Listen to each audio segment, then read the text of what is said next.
This is Audible. Tantor Audio presents Half-Blood by Jennifer L. Armentrout. Narrated by Justine Eyre. Chapter 1. My eyes snapped open as a freakish sixth sense kicked my fight-or-flight response into overdrive. The Georgia humidity and the dust covering the floor made it hard to breathe. Since I'd fled Miami, no place had been safe. This abandoned factory had proved no different. The demons were here. I could hear them on the lower level, searching each room systematically, throwing open doors, slamming them shut. The sound threw me back to a few days ago, when I'd pushed open the door to Mom's bedroom. She'd been in the arms of one of those monsters beside a broken pot of hibiscus flowers. Purple petals had spilled across the floor, mixing with the blood. The memory twisted my gut into a raw ache, but I couldn't think about her right now. I jumped to my feet, halting in the narrow hallway, straining to hear how many demons were here. 3? More? My fingers jerked around the slim handle of the garden spade. I held it up, running my fingers over the sharp edges plated in titanium. The act reminded me of what needed to be done. Demons loathed titanium. Besides decapitation, which was way too gross, titanium was the only thing that would kill them. Named after the Titans, the precious metal was poisonous to those addicted to ether. Somewhere in the building, a floorboard groaned and gave way. A deep howl broke the silence, starting as a low whine before hitting an intense, shrill pitch. The scream sounded inhuman, sick, and horrifying. Nothing in this world sounded like a demon, a hungry demon. And it was close. I darted down the hallway, my tattered sneakers pounding against the worn-out boards. Speed was in my blood, and strands of long, dirty hair streamed behind me. I rounded the corner, knowing I had only seconds. A whoosh of stale air whirled around me as the demon grabbed a handful of my shirt, slamming me into the wall. Dust and plaster floated through the air. Black starbursts dotted my vision as I scrambled to my feet. Those soulless, pitch-black holes where eyes should have been seemed to stare at me like I was his next meal ticket. The demon grasped my shoulder, and I let instinct take over. I twisted around, catching the surprise flickering across his pale face a split second before I kicked. My foot connected with the side of his head. The impact sent him staggering into the opposite wall. I spun around, slamming my hand into him. Surprise turned to horror as the demon looked down at the garden spade buried deep in his stomach. It didn't matter where we aimed. Titanium always killed a demon. A guttural sound escaped his gaping mouth before he exploded into a shimmery blue dust. With the spade still in hand, I whirled around and took the steps 2 at a time. I ignored the ache in my hips as I sprinted across the floor. I was going to make it. I had to make it. I'd be super pissed in the afterlife if I died a virgin in this crap hole. Little half-blood, where are you running to? I stumbled to the side, falling into a large steel press. Twisting around, my heart slammed against my ribs. The demon appeared a few feet behind me. Like the one upstairs, he looked like a freak. His mouth hung open, exposing sharp, serrated teeth, and those all-black holes sent chills over my skin. They reflected no light or life, only signifying death. His cheeks were sunken, skin unearthly pale. Veins popped out, etching over his face like inky snakes. He truly looked like something out of my worst nightmare, something demonic. Only a half-blood could see through the glamour for a few moments. Then the elemental magic took over, revealing what he used to look like. Adonis came to mind, a blonde, stunning man. "What are you doing all alone?" he asked, voice deep and alluring. I took a step back, my eyes searching the room for an exit. Wannabe Adonis blocked my way out, and I knew I couldn't stand still for long. Demons could still wield control over the elements. If he hit me with air or fire, I was a goner. He laughed, the sound lacking humor and life. "Maybe if you beg, and I mean really beg, I'll let your death be a fast one. Frankly, half-bloods don't really do it for me. Pure bloods, on the other hand." He let out a sound of pleasure. "They're like fine dining. Half-bloods, You're more like fast food. Come one step closer and you'll end up like your buddy upstairs. I hoped I sounded threatening enough. Not likely. Try me. His brows rose. Now you're starting to upset me. That's 2 of us you've killed. You keeping a tally or something? My heart stopped when the floor behind me creaked. I whirled around, spotting a female demon. She inched closer, forcing me toward the other demon. They were caging me in, giving no opportunity to escape. Another one shrieked somewhere in the pile of crap. Panic and fear choked me. My stomach rolled violently as my fingers trembled around the garden spade. Gods, I wanted to puke. The ringleader advanced on me. Do you know what I'm going to do to you? I swallowed and fixed a smirk on my face. Blah, blah, you're gonna kill me. Blah, I know. The female's ravenous shriek cut off his response. Obviously, she was very hungry. She circled me like a vulture, ready to rip into me. My eyes narrowed on her. The hungry ones were always the stupidest, the weakest of the bunch. Legend said it was the first taste of ether, the very life force running through our blood that possessed a pure blood. A single taste turned one into a demon and resulted in a lifetime of addiction. There was a good chance I could get past her. The other one, well, he was a different story. I fainted toward the female. Like a druggie going after her fix, she came right at me. The male yelled at her to stop, but it was too late. I took off in the opposite direction like an Olympic sprinter, rushing for the door I'd kicked in earlier in the night. Once outside, the odds would be back in my favor. A small window of hope sparked alive and propelled me forward. The worst possible thing happened. A wall of flames flew up in front of me, burning through benches and shooting at least 8 feet into the air. It was real, no illusion. The heat blew back at me and the fire crackled, eating through the walls. In front of me, he walked right through the flames, looking every bit like a demon hunter should. The fire did not singe his pants nor dirty his shirt. Not a single dark hair was touched by the blaze, those cool, storm cloud-colored eyes fixed on me. It was him, Aiden St. Delphi. I'd never forget his name or face. The first time I'd caught a glimpse of him standing in front of the training arena, a ridiculous crush had sprung alive. I'd been 14, and he 17. The fact he was a pureblood hadn't mattered whenever I'd spotted him around campus. Aiden's presence could mean one thing only. The Sentinels had arrived. Our eyes met, and then he looked over my shoulder. Get down. I didn't need to be told twice. Like a pro, I hit the floor. The pulse of heat shot above me, crashing into the intended target. The floor shook with the demon's wild threshing, and her wounded screams filled the air.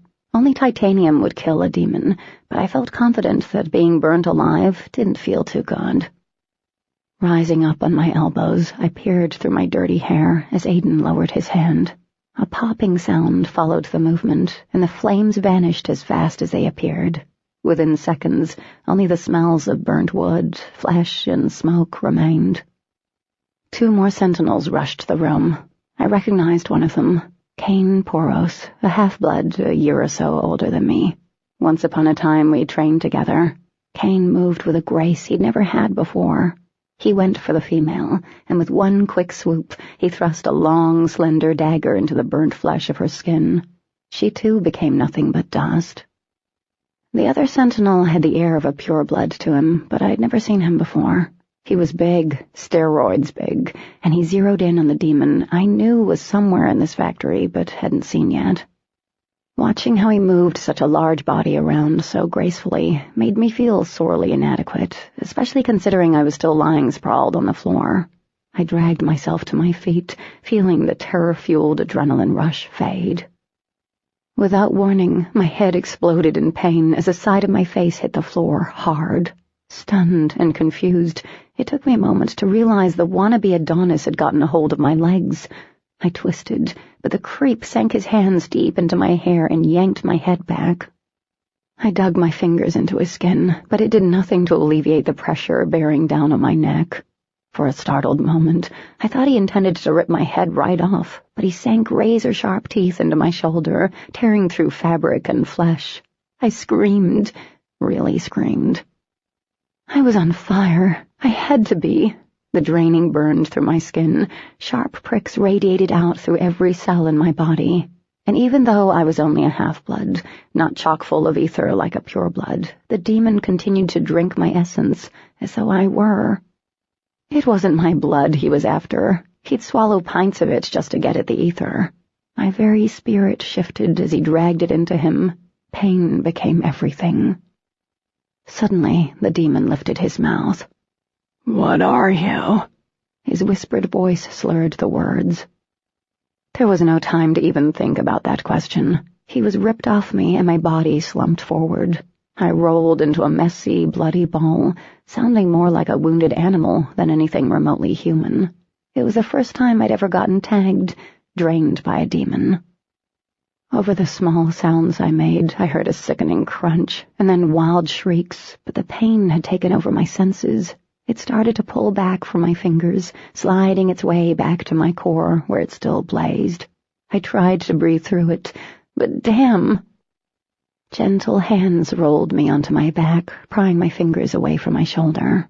I stared up at Aiden. "Are you okay? Alexandria, please say something." "Alex," I choked out. "Everyone calls me Alex." He gave a short, relieved laugh.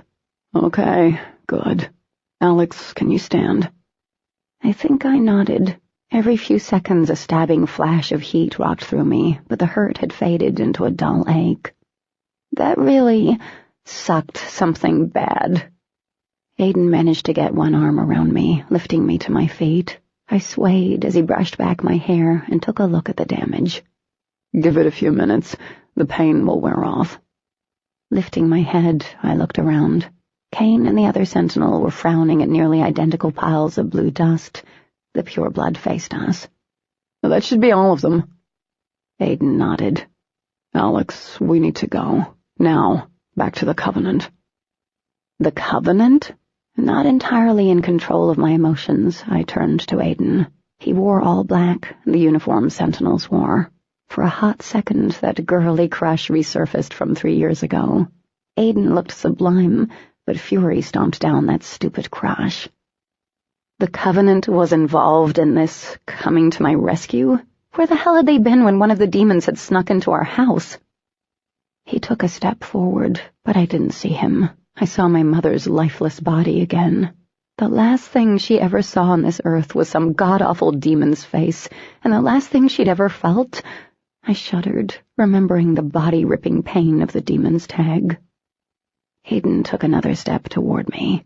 I reacted, a response born out of anger and pain. I launched myself at him, using moves I hadn't practiced in years. Simple things like kicks and punches were one thing, but an offensive attack was something I'd barely learned. He caught my hand and swung me around so I faced the other direction.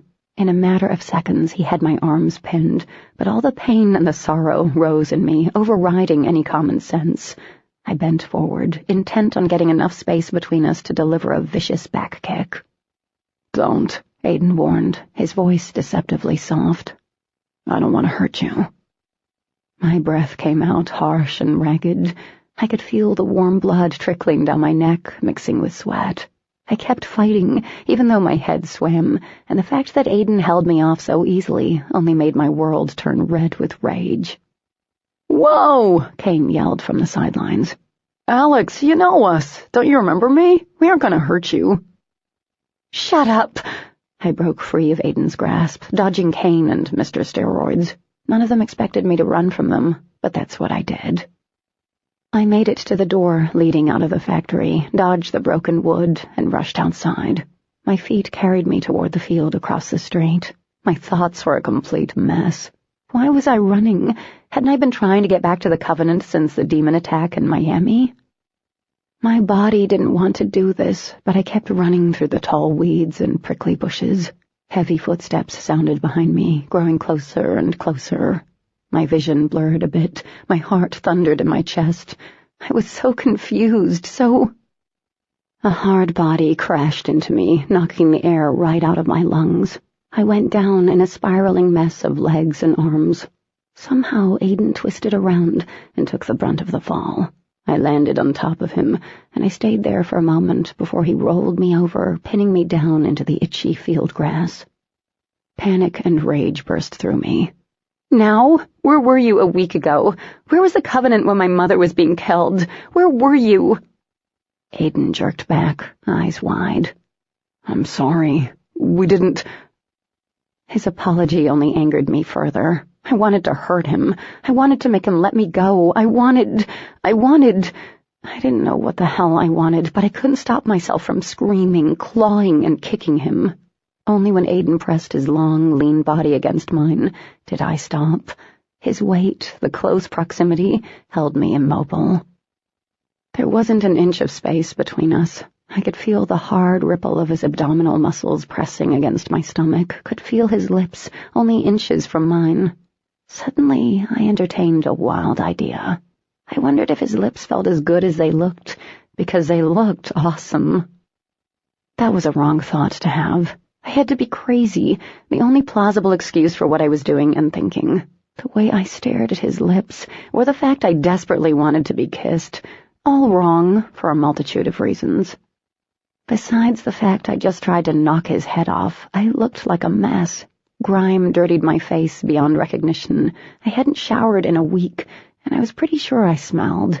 I was that gross. But the way he lowered his head, I really thought he was going to kiss me. My entire body tensed in anticipation, like waiting to be kissed for the first time, and this was definitely not the first time I'd been kissed. I'd kissed lots of boys, but not him. Not a pureblood. Aiden shifted, pressing down further. I inhaled sharply, and my mind raced 1,000,000 miles a second, spewing out nothing helpful. He moved his right hand to my forehead. Warning bells went off. He murmured a compulsion, fast and low, too quick for me to make out the words. Son of a... A sudden darkness rushed me, void of thought and meaning. There was no fighting something that powerful, and without getting out so much as a word of protest, I sank into its murky depths. Chapter 2. Whatever my head rested on felt firm, but oddly comfortable. I snuggled closer, feeling safe and warm, something I hadn't felt since Mom pulled my butt from the Covenant 3 years ago. Jumping from place to place rarely afforded such a comfort. Something wasn't right. My eyes flew open. Son of a bitch. I jerked back from Aiden's shoulder so fast I cracked my head against the window. Crap! He turned toward me, his dark brows high. Are you okay? I ignored the concern in his voice and glared at him. I had no idea how long I'd been out of it. Judging by the deep blue of the sky outside the tinted windows, I guessed it had been hours. Pures weren't supposed to use compulsions on halves who weren't in servitude.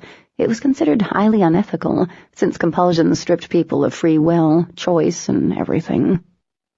Damn Hematoy. Not that they ever cared about ethics. Before the original demigods had died, along with Hercules and Perseus, they'd all shacked up with each other in the way only the Greeks could. Those unions had produced the purebloods, the Hematoi, a very, very powerful race. They could wield control over the 4 elements, air, water, fire, and earth, and manipulate that raw power into spells and compulsions. Pures never were to use their gifts against another pure. Doing so meant imprisonment, or even death in some cases. Being a half-blood, the product of a pureblood and ordinary old human, a mongrel by pure standards, I had no control over the elements. My kind was gifted with the same strength and speed the pures had, but we had an extra special gift that set us apart. We could see through the elemental magic the demons used. The pures couldn't. There were a lot of us halves running around, probably more than purebloods.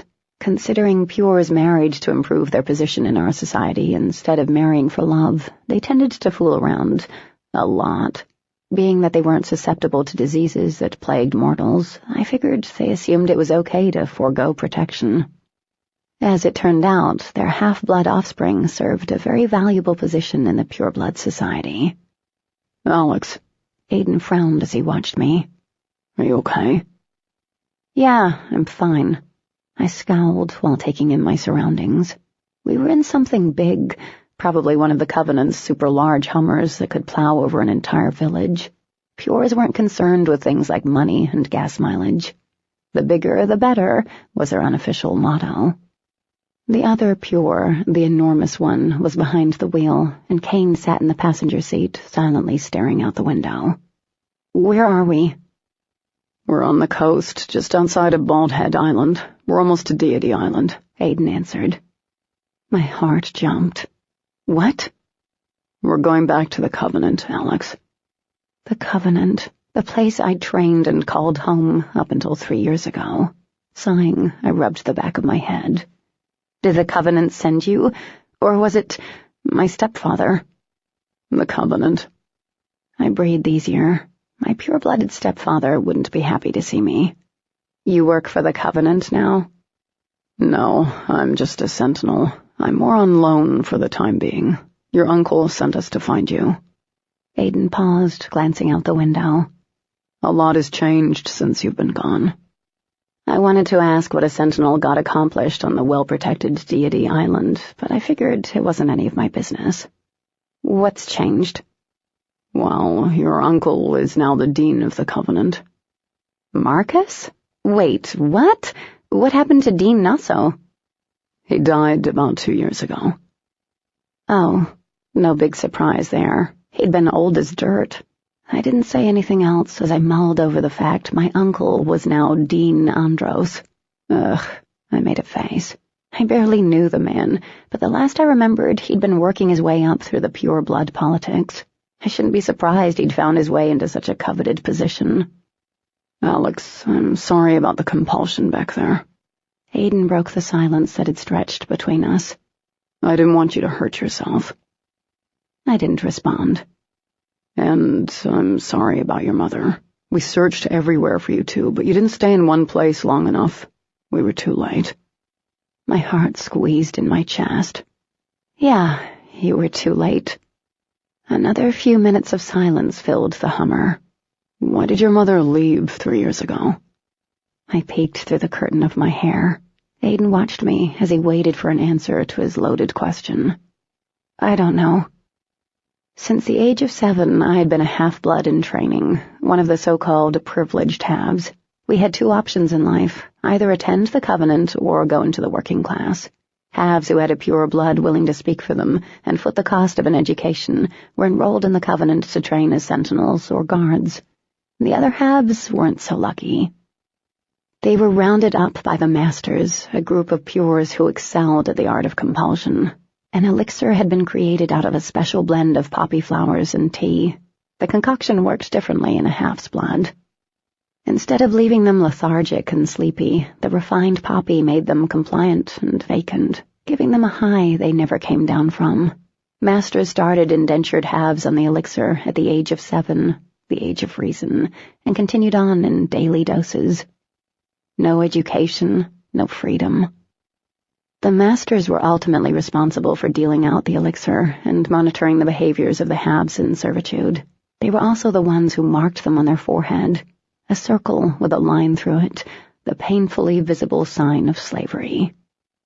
All halves feared that future. Even if we did end up training in the Covenant, it took only one wrong move before we were given the drink that keeps on giving. What my mom did by pulling me out of the Covenant, without so much as an explanation, was a major strike against me. I was also sure taking half of her husband's, my stepfather's, fortune wouldn't help me out any, either. Then there were all those times I should have contacted the Covenant and turned my mom in, done what was expected of me. One call, one stupid call would have saved her life. The Covenant would hold that against me, too. The memory of waking up and stumbling into my worst nightmare resurfaced. The day before, she'd asked that I clean up the balcony garden I'd demanded on having, but I'd slept in. By the time I'd gotten up and grabbed the little bag of garden tools, it had been noon. Figuring Mom was already working in the garden, I'd gone out on the balcony, but the garden was empty. I'd stood there for a while, staring down at the alley across the street, toying with the garden spade.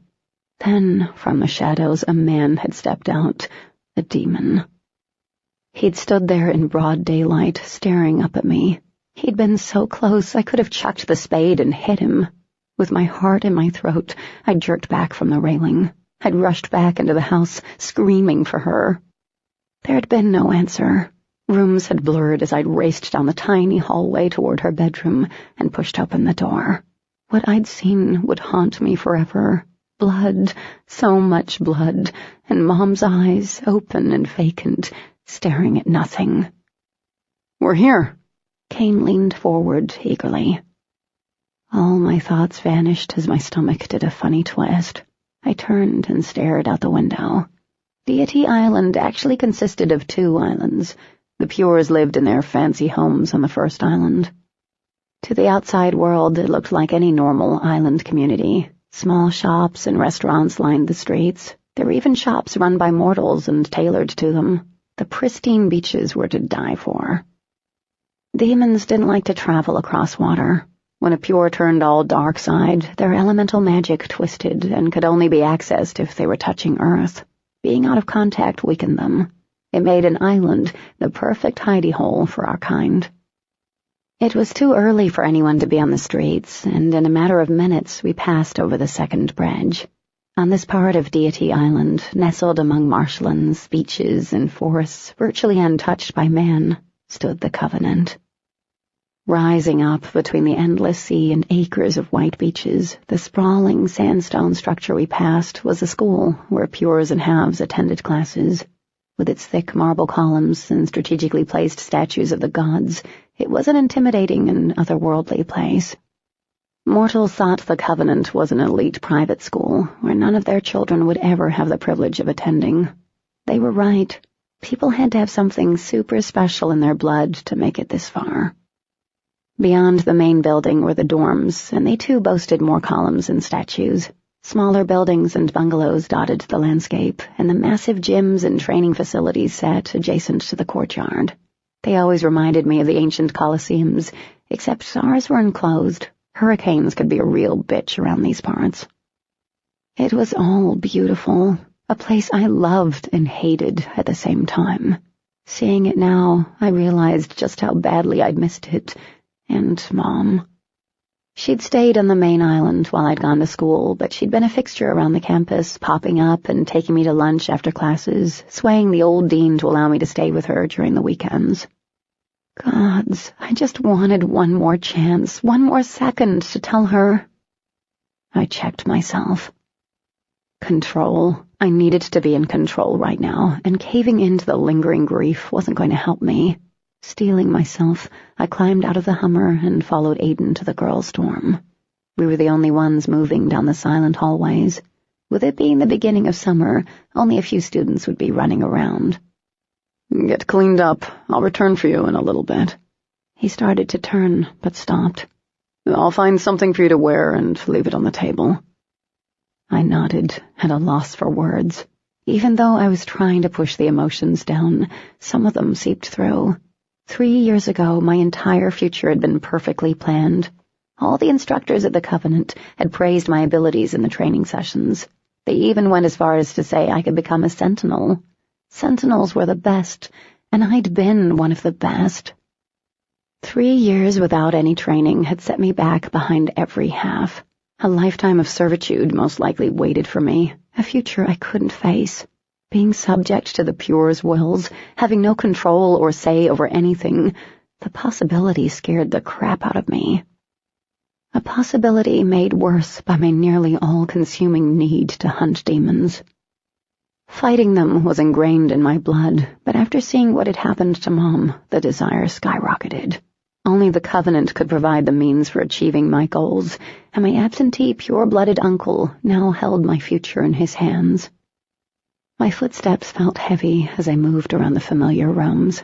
They were fully furnished, seeming larger than I remembered. The room had a separate living area and a decent-sized bedroom, and it had its own bathroom. The Covenant offered only the best to its students. I took a longer-than-necessary shower, reveling in the feeling of being clean again. People took things like showers for granted. I knew I had. After the demon attack, I'd hit the road with little cash. Staying alive had turned out to be more important than a shower. Once I was sure all the grime was washed away, I found the neat stack of clothes left on the small table in front of the couch. Picking them up, I realized at once they were the Covenant-issued training attire. The pants were at least 2 sizes too big, but I wasn't going to bitch about it. I brought them to my face and inhaled. They smelled so clean. Back in the bathroom, I craned my neck. The demon had tagged me just where the neck sloped down to the collarbone. The tag would be an angry red color for the next day or so, and then fade to a pale, shiny scar. The demon's bite never left the skin undamaged. The nearly identical rows of tiny indentations made me queasy, and also reminded me of one of my old instructors. She was a beautiful, older woman who'd retired to teach basic defense tactics after a nasty run-in with a demon. Her arms had been covered with pale, half-circle marks, a degree or 2 lighter than her skin tone. One tag had been bad enough. I couldn't imagine what it must have been like for her. The demons had tried to turn her by draining her of all her ether. When it came to turning a pure, there was no exchange of blood. It was a frighteningly simple process.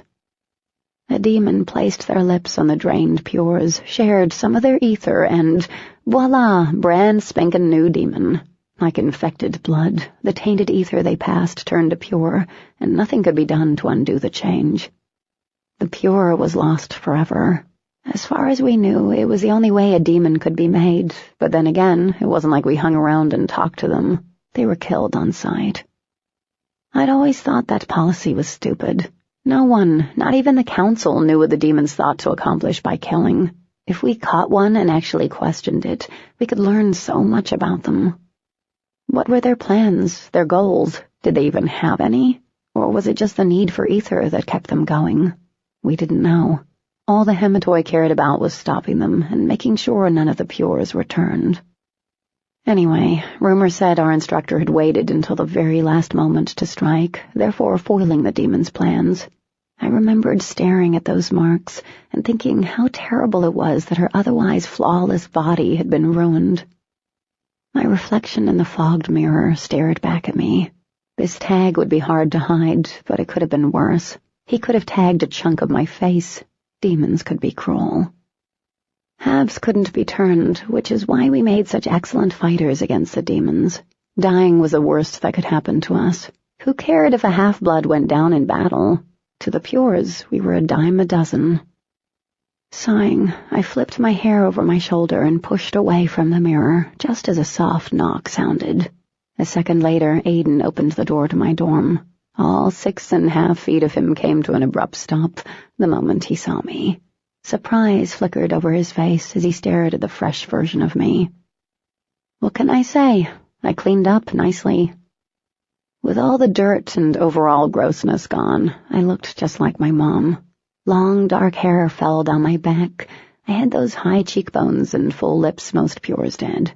I was a bit curvier than Mom's willowy frame, and I didn't have her amazing eyes. Mine were brown, homely, old brown.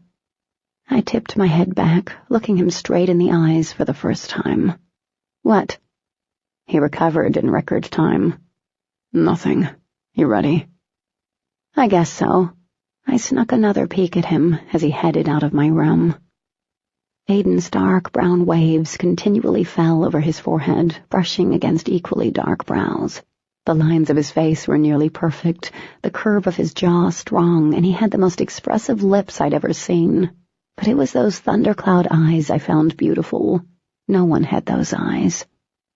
From the brief time he'd held me down in the field, I felt positive the rest of him was just as stunning. Too bad he was a pureblood. Pures equaled hands-off to me and every other half out there.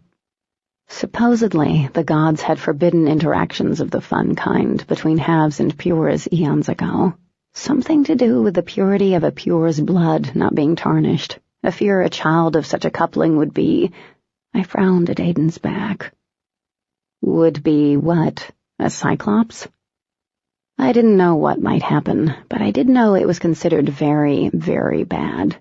Gods got offended, which wasn't a good thing. So, since we'd been old enough to understand how babies were made, we half-bloods had been taught to never look at a pureblood with anything other than respect and admiration. Pures were taught to never taint their bloodline by mixing with a half, but there were times when halves and pures did hook up. It didn't end pretty, and halves usually caught the brunt of the punishment. It wasn't fair, but it was the way this world had existed. The pures were on top of the food chain. They made the rules, controlled the council, and even ran the covenant. Aiden glanced over his shoulder at me. How many demons have you killed? Just 2. I picked up my pace so I could keep up with his long-legged one. Just 2? Awe filled his voice. Do you realize how amazing it is for a half-blood not fully trained to kill 1 demon, let alone 2? I guess so. I paused, feeling the bubble of anger threatening to boil over. When the demon had seen me standing in the doorway of Mom's bedroom, he'd launched himself at me, and right onto the spade I'd held. Idiot. The other demon hadn't been that dumb. I would have killed the other one in Miami, but I was just... I don't know. I wasn't thinking. I know I should have gone after him, but I panicked. Aiden stopped and faced me. Alex, the fact you took down 1 demon without training is remarkable. It was brave, but also foolish. Well, thanks. You're not trained. The demon could have easily killed you, and the one you brought down in the factory. Another fearless but foolish act. I frowned. I thought you said it was amazing and remarkable.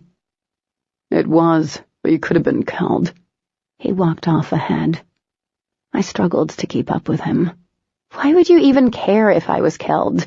Why does Marcus care? I don't even know the man, and if he doesn't allow me to resume training, I'm as good as dead anyways. That would be a shame. He looked at me blandly. You have all the potential in the world. My eyes narrowed on his back. The sudden urge to push him was almost too great to pass up. We didn't talk after that. Once outside, the breeze played with my hair, and I sucked in the taste of sea salt as the sun warmed my chilled skin. Aiden led me back to the main school building and up the ridiculous number of stairs that led to the dean's office. The formidable double doors loomed ahead, and I swallowed hard. I'd spent a lot of time in this office when Dean Nasso had overseen the covenant. As the guards opened the door for us, I remembered the last time I'd been in this office for a lecture. I'd been 14, and out of boredom, I'd convinced one of the Pures to flood the science wing using the water element. Of course the Pure had totally ratted me out. Nasso had not been pleased. My first glimpse of the office was exactly how I remembered, perfect and well-designed. Several leather chairs sat before a large cherry oak desk. Wildly colored fish zoomed back and forth in the aquarium, lining the wall behind the desk. My uncle stepped into my line of sight, and I faltered. It had been so long since I'd seen him. Years, really. I'd forgotten how much he looked like Mom. They shared the same eyes, emerald-colored ones that shifted depending on mood. They were eyes only my mother and uncle shared. Except the last time I'd seen her eyes, they hadn't been vibrant. The icky feeling swelled inside me, pressing on my chest. I stepped forward, pushing it all the way down. Alexandria. Marcus's deep and cultured voice snapped me back into the room. After all these years, to see you again, I'm at a loss for words. Uncle, and I used the term loosely, sounded nothing like a close family member. His tone was cold and plastic. When I met his eyes, I knew right off I was doomed. There was nothing in his stare linking me to him, no happiness or relief at seeing his only niece alive and in one piece. If anything, he looked rather bored. Someone cleared his throat, drawing my attention to the corner of the office. We weren't alone. Mr. Steroids stood in the corner, along with a female Pure. She was tall and slender, with cascades of raven-colored hair. I pegged her as an instructor. Only Pures who had no aspirations for the political games of their world taught for the Covenant or became Sentinels, or Pures like Aiden who lived with superpersonal reasons for doing so. Say, like having his parents murdered by demons right in front of him when he was a child. That was what had happened to him. Supposedly, it was why Aiden had chosen to become a Sentinel. He probably wanted some sort of revenge. Something we had in common. Sit down, Marcus motioned to a chair. We have a lot to discuss. I pulled my eyes from the Pures and treaded forward. Hope flared with their presence. Why else would there be Pures here if not to talk about my lack of training and ways to overcome it?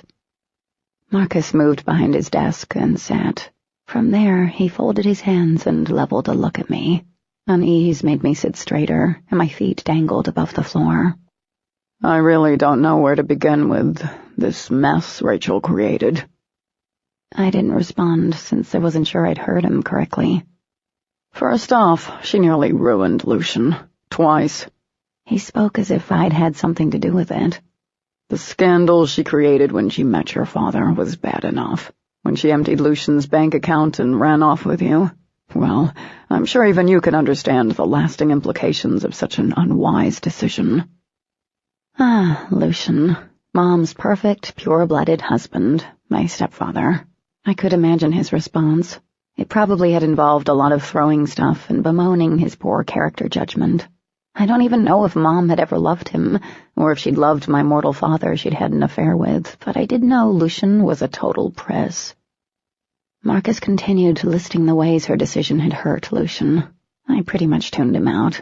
The last I remembered, Lucian was working to secure a spot in the Pure Blood Council. Reminiscent of the old Greek Olympian court, the council had 12 ruling figures, and out of those 12, 2 were ministers. Ministers were the most powerful. They ruled the lives of both pures and halves, just as Hera and Zeus ruled Olympia. Needless to say, the ministers had huge freaking egos. Each covenant location held a council. North Carolina, Tennessee, New York, and the Pure Blood University located in South Dakota. The 8 ministers controlled the council. Are you even listening to me, Alexandria? Marcus frowned at me. My head jerked up. Yes, you're talking about how bad everything's been for Lucian. I feel sorry for him. Really, I do. I'm sure it pales in comparison to having your life ripped away from you. A strange look inched across his face. Are you referring to your mother's fate? You mean your sister's fate? My eyes narrowed as I met his gaze. Marcus stared at me, his face going blank. Rachel sealed her own fate when she left the safety of our society. What happened to her is truly tragic, but I cannot find it in myself to feel overly upset. When she pulled you away from the Covenant, she proved she gave no thought to Lucian's reputation or for your safety. She was self-centered, irresponsible. She was everything to me. I jumped to my feet. She did nothing but think of me. What happened to her was horrific. Tragic as for people who die in car wrecks. His expression didn't change. She did nothing but think of you. I find that strange. She left the safety of the Covenant and put both of you in danger. I bit the inside of my cheek. Exactly. His gaze turned arctic. Sit down, Alexandria. Furious, I forced myself to sit and shut up. Did she tell you why you needed to leave the Covenant? Give you any reason to why she would do such a reckless thing? I glanced over at the Pures. Aiden had retreated to stand beside the other 2. The 3 of them watched this soap opera through poker faces. A lot of help they were proving to be. Alexandria, I asked you a question. The hard wood embedded into my palms as I gripped the chair arms. I heard you. No, she didn't tell me. A muscle ticked along Marcus's jaw as he stared at me in silence. Well, it is a shame. Since I wasn't sure how to respond, I watched him open up a file on his desk and spread the lined papers out in front of him. Leaning forward, I tried to see what they were. Clearing his throat, he picked up one of the papers. As it is, I cannot hold you responsible for what Rachel did. The gods know she is suffering the consequences. I think Alexandria is aware of how her mother suffered, the female Pure interrupted. There is no need to go any further. Marcus's stare turned glacial. Yes, I suppose you are correct, Lawton. He turned back to the paper he held between his elegant fingers. When I was advised you were finally located, I requested your reports to be sent to me. I winced and sat back in the seat. This wasn't going to be good at all. All of your instructors had nothing but glowing accolades when it came to your training. A small smile formed on my lips. I was pretty damn good. However, he glanced up, briefly meeting my eyes. When it comes to your behavior records, I find myself flabbergasted. My smile shriveled up and died. Several write-ups for issues of disrespect toward your teachers and other students, he continued. A particular note here, written personally by Instructor Banks, states your level of respect for your superiors is seriously lacking and had been an ongoing issue. Instructor Banks had no sense of humor. Marcus arched a brow. Then I imagine neither did Instructor Richards nor Instructor Octavian. They also wrote, at times, you were uncontrollable and undisciplined. Protests died on my lips. I had nothing to say. Your problems with respect didn't appear to be your only issues. He picked up another piece of paper, and his brows rose. You were disciplined numerous times for sneaking out of the Covenant, fighting, disruption of class, breaking numerous rules, and, oh yes, my personal favorite. He looked up, smiling tightly. You had racked up repeated demerits for breaking curfew and for fraternizing in the male dormitory. I shifted uncomfortably. All before the age of 14. His lips thinned. You must be proud. My eyes widened as I stared at his desk. I wouldn't say proud. Does it matter? I looked up.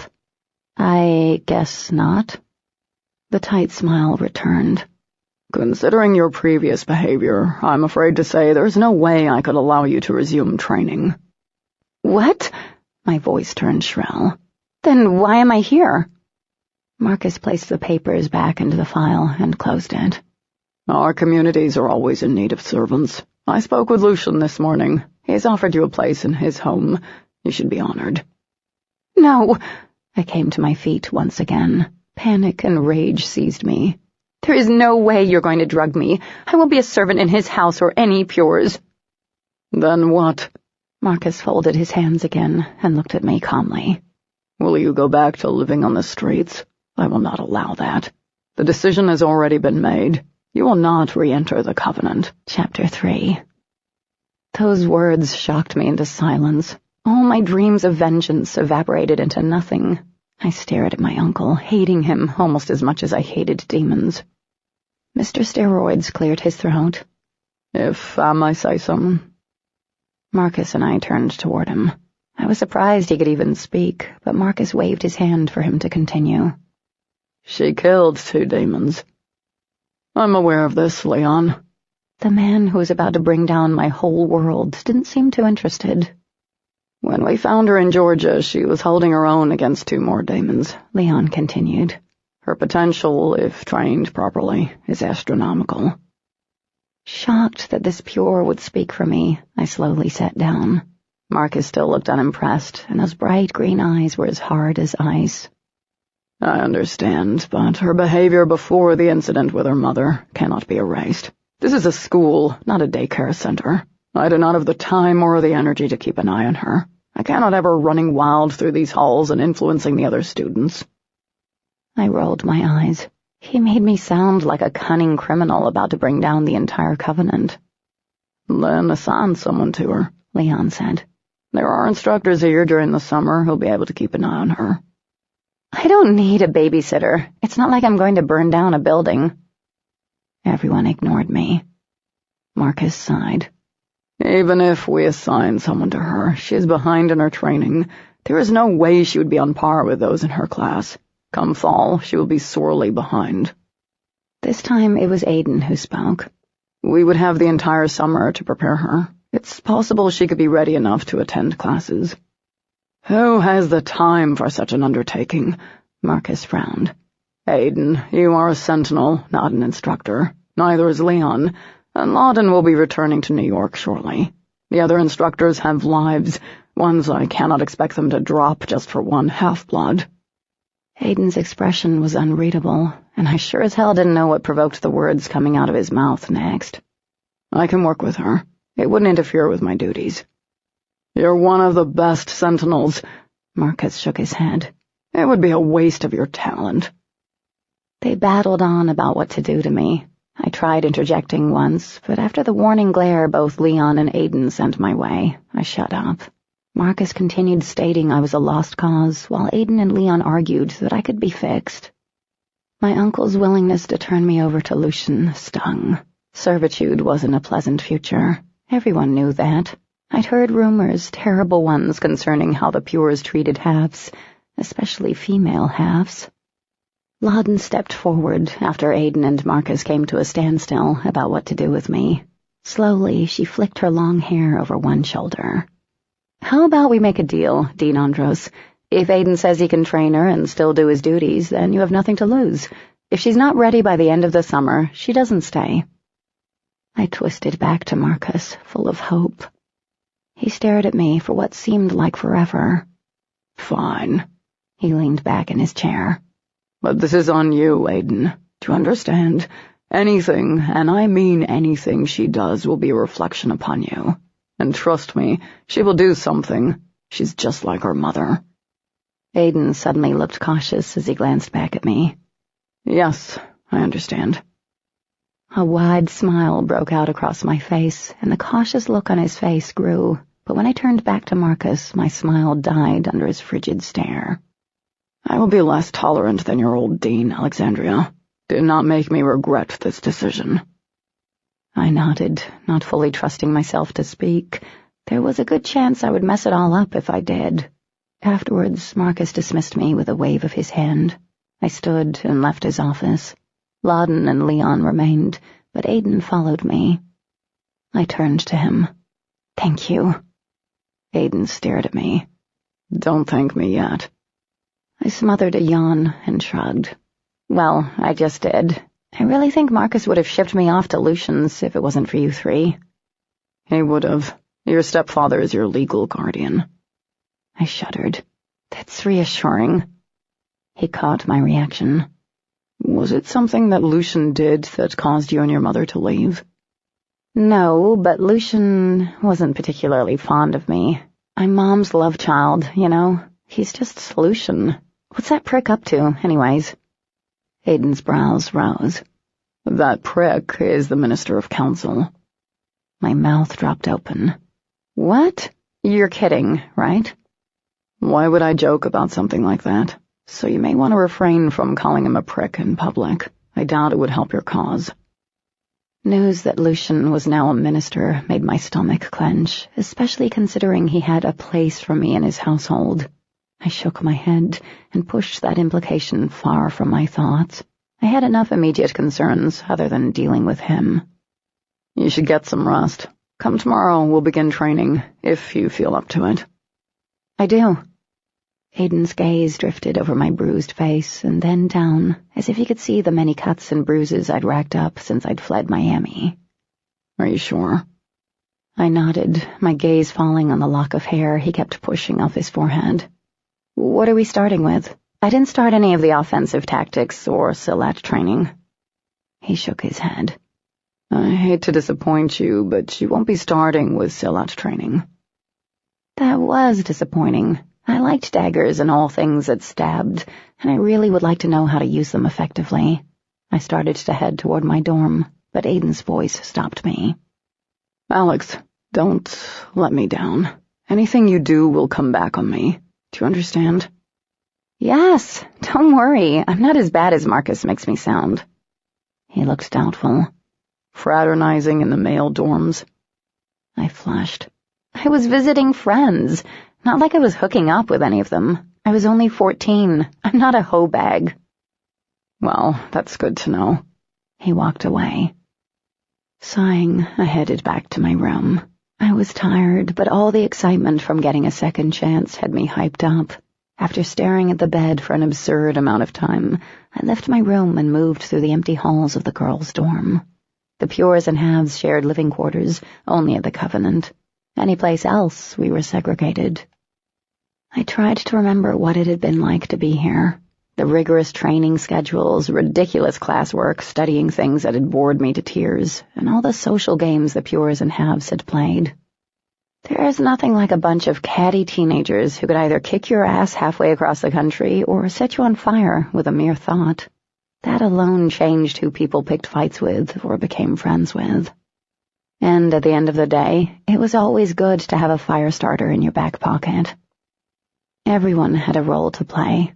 I'd been considered cool by half-blood standards, but now I had no idea where I would stand come fall.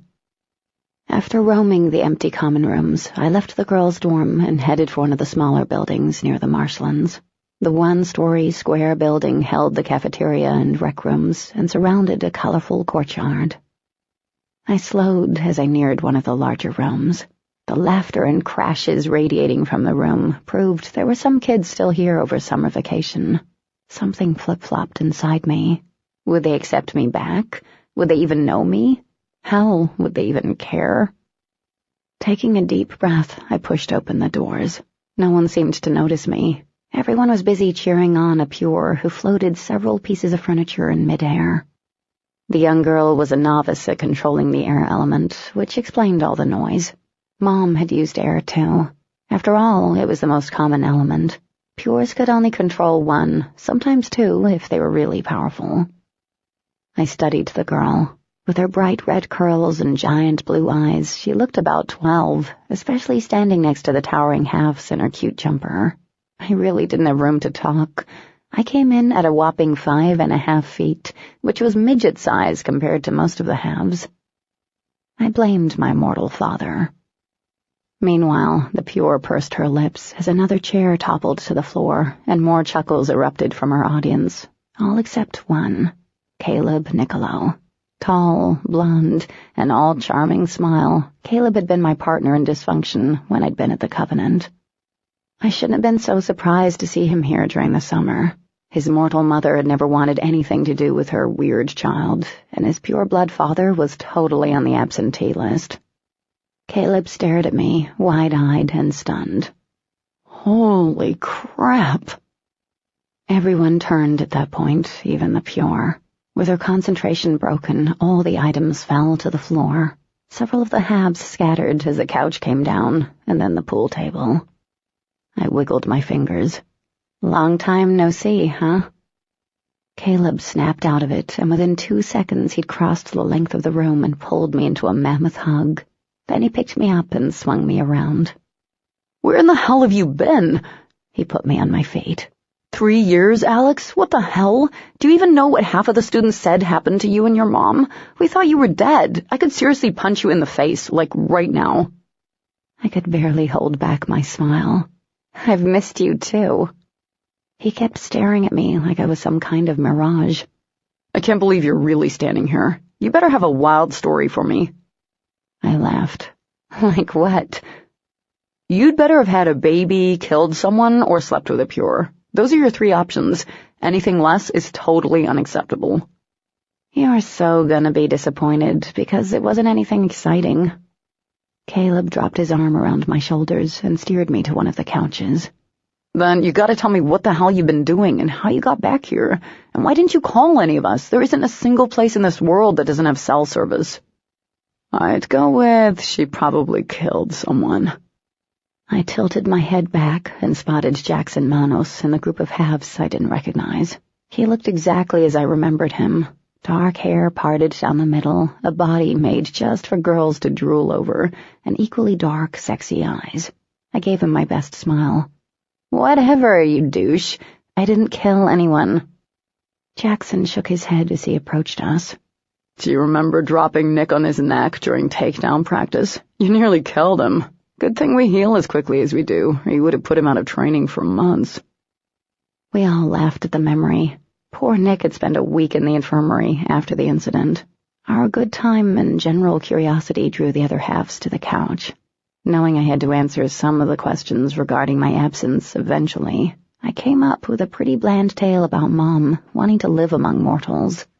Caleb looked at me doubtfully, but he didn't push it. What the hell are you wearing, by the way? It looks like the guy's training uniform. Caleb plucked at my sleeve. It's all I have. I gave a dramatic, pitiful sigh.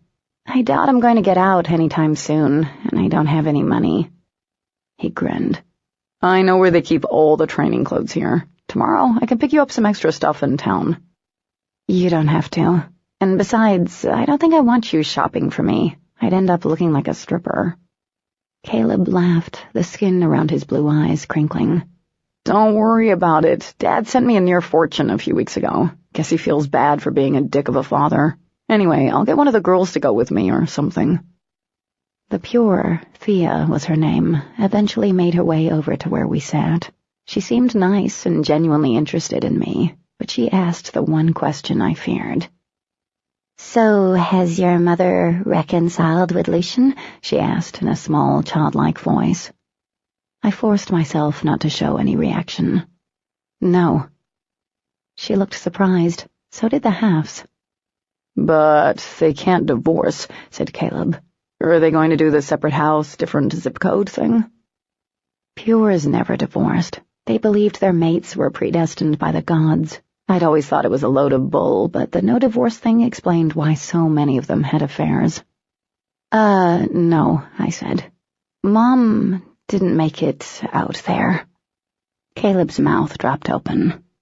"Oh, man, I'm sorry." I forced myself to shrug. "It's okay." "What happened to her?" Jackson asked, as tactless as ever. Taking a deep breath, I decided to tell them the truth. A demon got her. That led to another round of questions, all of which I answered truthfully. Each of their faces mirrored shock and awe as I got around to the part where I'd fought and killed 2 of the demons. Even Jackson seemed impressed. None of them had even seen a demon in real life. I didn't go into detail about my meeting with Marcus, but I did tell them my summer wasn't going to be all fun and games. When I mentioned I'd be training with Aiden, a collective groan sounded. "What?" I looked around the group. Caleb kicked his legs off my lap and stood. "Aiden is one of the toughest." "Roughest," Jackson added solemnly. "Meanest," threw in a half-blood girl with brown hair cut uber short. I think her name was Elena. Unease shifted through me. What had I gotten myself into with him? And they weren't done with their descriptions. "Strongest," another kid added. Elena glanced around the room, her lips curving. "Sexiest." There was a round of sighs from the girls, but Caleb frowned. "That's not the point. Man, he's a beast. He's not even an instructor. He's a sentinel through and through. The last couple of graduating classes got assigned to his area." Jackson shook his head. "He's not even a guide, but he weeded out over half of them and sent them back as guards." "Oh," I shrugged. That didn't sound all that bad. I was about to point that out when a new voice interrupted. "Well, look who's back, if it isn't our one and only high school dropout," drawled Leah Samos. I closed my eyes and counted to 10. I made it to 5. "Are you lost, Leah? This isn't where they're handing out the free pregnancy tests." "Oh, boy." Caleb moved to stand behind the couch, getting out of the way. I didn't blame him. Leah and I had a legendary history. The write-ups Marcus had gone over for fighting had usually involved Leah. She laughed that husky, throaty laugh I was all too familiar with. I looked up then. She hadn't changed a bit. Okay, that was a lie. If anything, Leah had grown more beautiful in the last 3 years. With her long, copper-colored hair, amethyst eyes, and impossibly tanned skin, she looked like some sort of glamorous model. I couldn't help but think of my own boring brown eyes. While my own stellar reputation had my name whispered on many lips during my time here, Leah had literally prowled the Covenant. No, she'd owned it.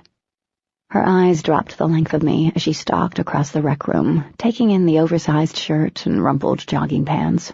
One perfectly groomed brow arched. "Don't she look lovely?" She, of course, was dressed in the tightest and shortest skirt known to man.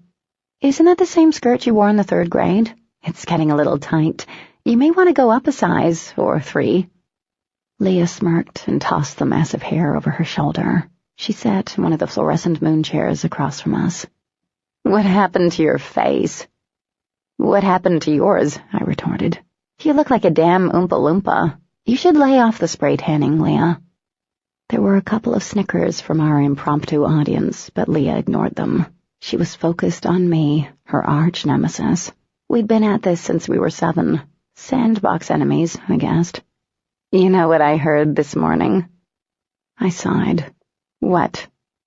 Jackson sauntered to her side, his dark eyes devouring her long legs. He moved behind her and tugged a strand of her hair. Leah, knock it off. She just got back. My brows rose as she motioned him down with a flick of her little finger. He lowered his mouth to hers. Slowly, I turned to Caleb. Looking bored with the display, he shrugged. Instructors couldn't prevent the students from hooking up. I mean, come on. With a bunch of teenagers thrown together, it happened, but the Covenant frowned upon it. Usually, the students didn't flaunt it. When they were done tonguing one another, Leah returned to stare at me. I heard Dean Andros didn't want you back. Your very own uncle wanted to place you into servitude. How sad is that? I flipped her off. It took 3 pures to convince her uncle she's worth keeping around. Caleb snorted. Alex is one of the best. I doubt it took much convincing. Leah opened her mouth, but I cut her off. I was one of the best, and it did. Apparently I have a bad reputation, and he felt I'd missed too much time.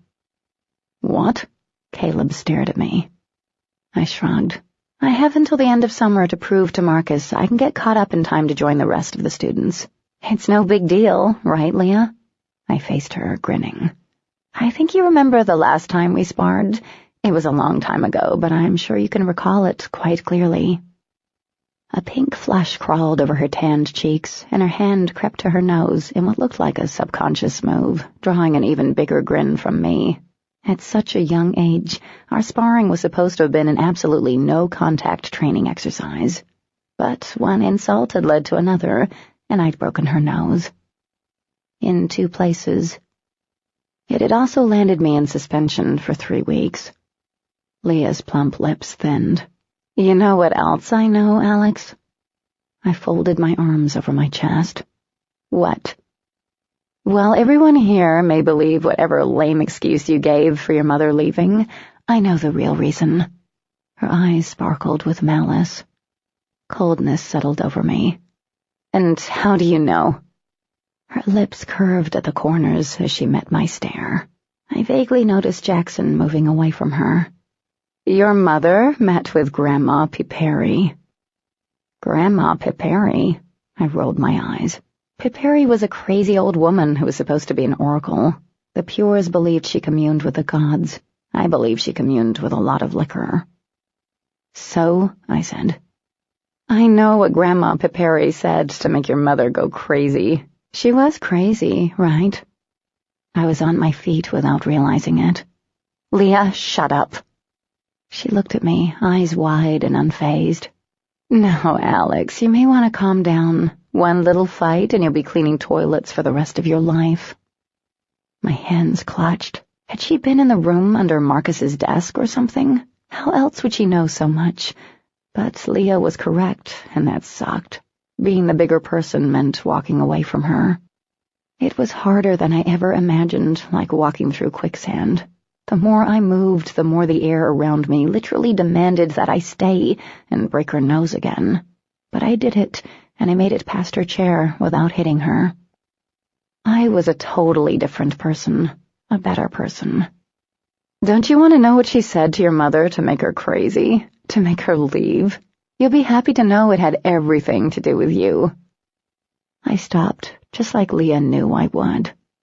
Caleb appeared at my side and grabbed my arm. Come on, Alex. If what she's saying is true, then you don't need to fall for this crap. You know she doesn't know anything. Leah twisted around and threw one slender arm over the back of her chair. But I do. You see, your mother and Piperi weren't alone in the garden. Someone else overheard her conversation. I shrugged off Caleb's grip and turned around.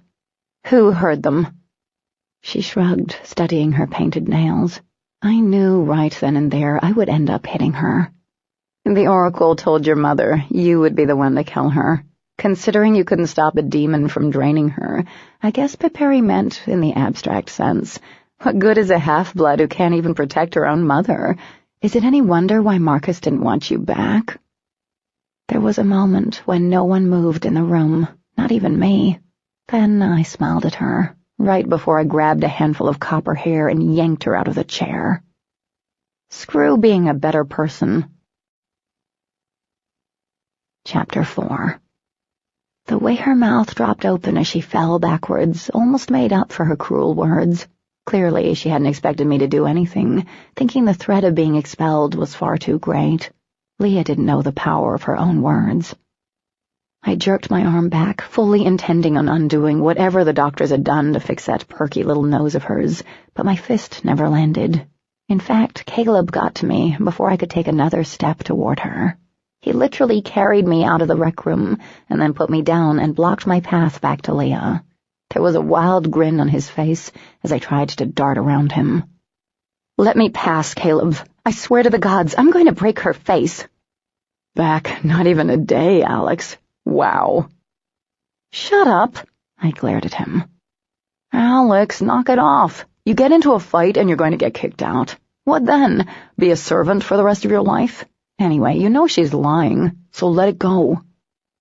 I glanced down at my hand and noticed several strands of red hair wrapped around my fingers.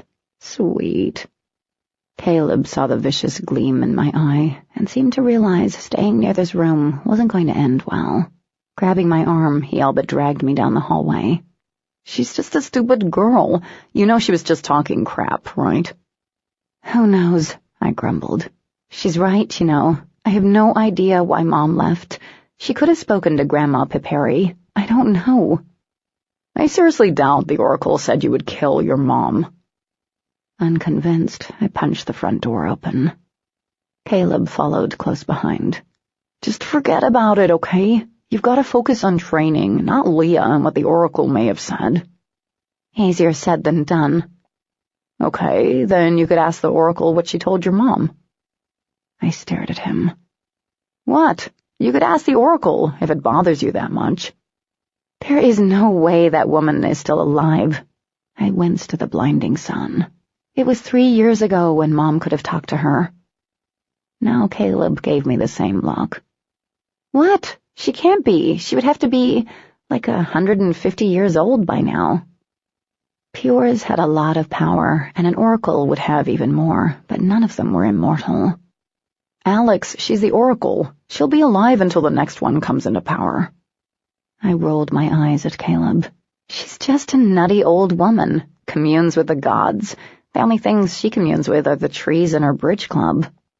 He made a sound of exasperation. It never fails to amaze me that being what you are, what we are, you still don't believe in the gods. No, I do believe in them. I just think they're absentee landlords. Right now, they're probably hanging out somewhere in Las Vegas, screwing showgirls and cheating at poker. Caleb jumped away from me, his feet landing on the white and tan pebbles. Do not let me be standing next to you when one of them strikes you down. I laughed. Yeah, they're really watching and taking care of business. That's why we have demons running around draining pures and killing mortals for the fun of it. That's why the gods have us. Caleb grinned like he just explained everything. Whatever. We stopped at the end of the stone pathway. From here, we either went to the girls' dorm or the boys'. The two of us stared across the flooded marsh. Woody plants and low-growing bushes dotted the brackish water, making crossing the mess almost impossible. Beyond that was the forest, literally a no-man's land. When I was younger, I'd thought monsters lived in the dark woods.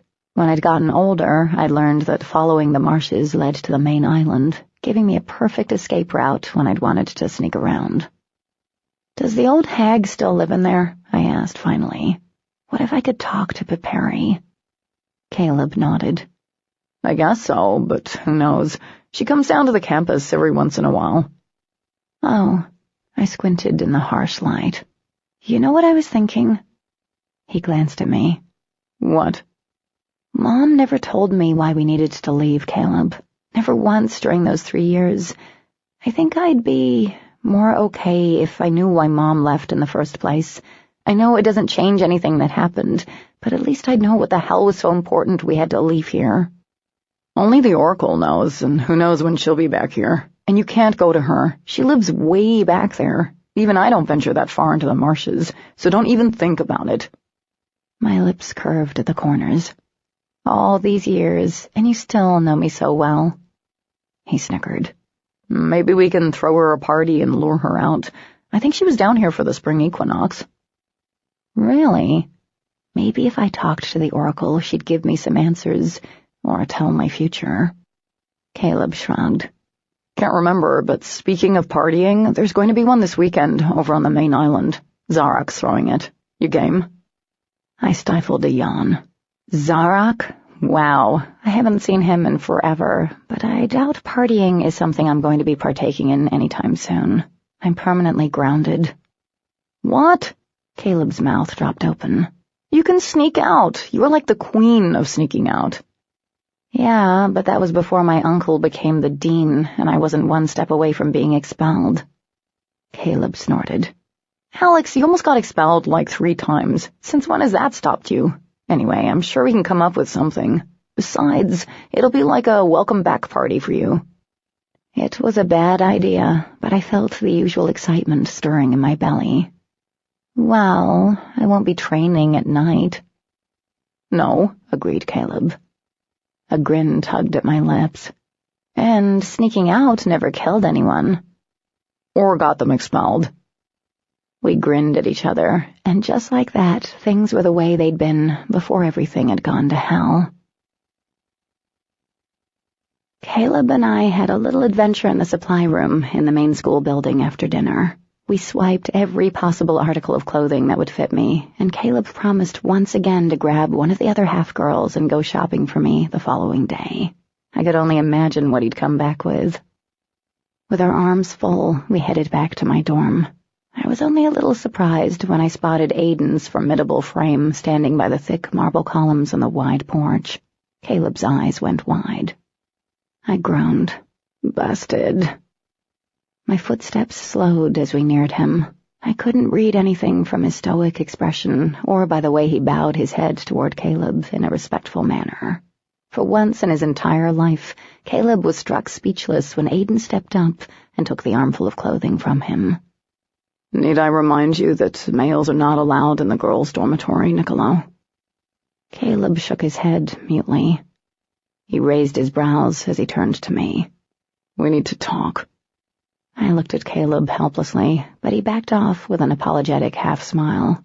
For a hot second, I considered following him. I didn't. What do we need to talk about? Aiden motioned me forward with a curt nod. You haven't rested at all today, have you? I shifted my load to my other arm. No, I've been catching up with friends. He seemed to consider that as we made our way down the hall.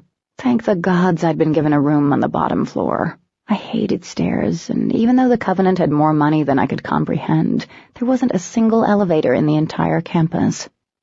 You should have been resting. Tomorrow won't be easy for you. You could always make it easy for me. Aiden laughed. The sound was a rich, deep noise that would have brought a smile to my face in a different situation, like one in which he wasn't laughing at me. I frowned as I pushed the door to my room open. Why are you allowed in my room if Caleb isn't? He arched an eyebrow. I'm not a student. Still a guy. I took my load of clothing to my bedroom, where I dropped them on the floor. You're not even an instructor or guide, so I think if you're allowed in here, Caleb should be too. Aiden studied me for a moment, folding his arms across his chest. I've been told you were once interested in becoming a sentinel instead of a guard. I plopped down on the bed and grinned up at him. You've been checking up on me. I decided I'd better be prepared. I'm sure you were told wonderful things about me. He rolled his eyes. Most of what Dean Andros said was correct. You were well known with the instructors. They did praise your talent and ambition. The other stuff, well, that can be expected. You were just a kid. Still a kid. I'm not a kid. Aiden's lips twitched as if he wished to smile. You're still a kid. My cheeks flushed. It was one thing being told I was a kid by an old person. Who cared? But when it was a super hot guy telling me that, it didn't leave me all warm and fuzzy inside. I'm not a kid, I repeated. Really? Then you must be an adult. Sure. I gave him my best smile, the one that usually got me out of trouble. Aiden was unaffected. Interesting. An adult would know when to walk away from a fight, Alex, especially after being warned any questionable behavior could result in their removal from the Covenant. My smile faded. I have no idea what you're talking about, but I would have to agree. Aiden tipped his head to the side. You don't? Nope. A small smile appeared on his lips. It should have served as a warning, but I found myself staring at those lips in place of paying attention to him. Suddenly, he crouched in front of me at eye level. Then I should be relieved to know what I was told just an hour ago is false. It wasn't you who yanked a girl by her hair out of a chair in the common lounge area.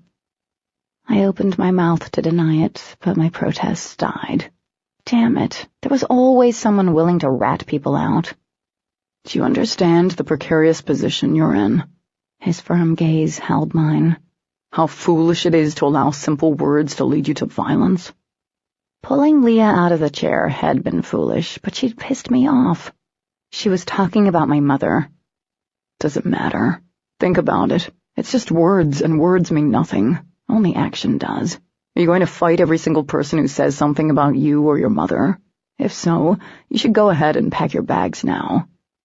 But there are going to be rumors, ridiculous rumors about why your mother left, why you didn't come back. You can't fight every single person who upsets you. I tipped my head to the side. I could try. Alex, you need to focus on getting back into the Covenant. Right now, you're here as a courtesy. You want revenge against the demons, right? Yes. My voice turned fierce as my fists clenched. You want to be able to get out there and fight them. Then you need to pay attention to training instead of what people are saying about you. But she said I was the reason Mom died. Hearing my voice crack the way it did, I had to look away. It was weak of me, embarrassing. Weak and embarrassing were not in a Sentinel's vocabulary. Alex, look at me. I hesitated before I did. For a moment, the hardness in his expression softened. When he looked at me like that, I truly believed he understood my reaction. Maybe he didn't agree with it, but at least he understood why I'd done it. You know there was nothing you could do about what happened to your mother. His eyes searched my face. You do know that, right? I should have done something. I had all that time, and I should have called someone. Maybe then... I ran my hand through my hair and took a deep breath. Maybe then none of this would have happened. Alex, you couldn't have known it would end this way. But I did. I closed my eyes, feeling a twisting in my stomach. We all do. It's what happens when you leave the safety of the community. I knew it would happen, but I was just scared they wouldn't let her back in after leaving. I couldn't leave her out there by herself. Aiden was silent for so long, I thought he'd left the room, but then I felt his hand on my shoulder. I opened my eyes, turning my head, so I looked down at his hand. His fingers were long and graceful-looking. Deadly, I imagined, but now they were gentle, like I had no will of my own. I looked into his silver eyes. I couldn't help but be reminded of what had passed between us at the factory. Abruptly, Aiden let go. Running a hand through his hair, he looked unsure of what he was doing. Look, get some rest. 8 in the morning will come quick. He turned to leave, but stopped. And don't leave this room again tonight. I don't want to find out in the morning you burnt down a village while I slept. There were several retorts I had lined up, all of them clever and snarky, but I squelched them and pulled myself off the bed. Aiden stopped at my door and glanced down the empty hallway. Alex, what happened to your mother is not your fault. Placing that kind of guilt on yourself will only hinder you. It will get you nowhere. Do you understand? Yeah, I lied. Even though I wanted to believe what Aiden said was true, I knew it wasn't. If I'd contacted the Covenant, Mom would still be alive. So yeah, in a way, Leah was right. I was responsible for my mother's death. Chapter 5. The following day was like going back in time for me. Up way too early to think straight and wearing clothes made to get my butt kicked in.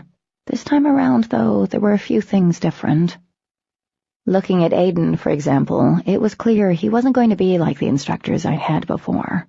They'd been sentinels or guards injured on the job, or the ones who'd wanted to settle down. Back then, I'd always ended up with instructors who were either old as dirt or flat-out boring. Aiden was neither of those things.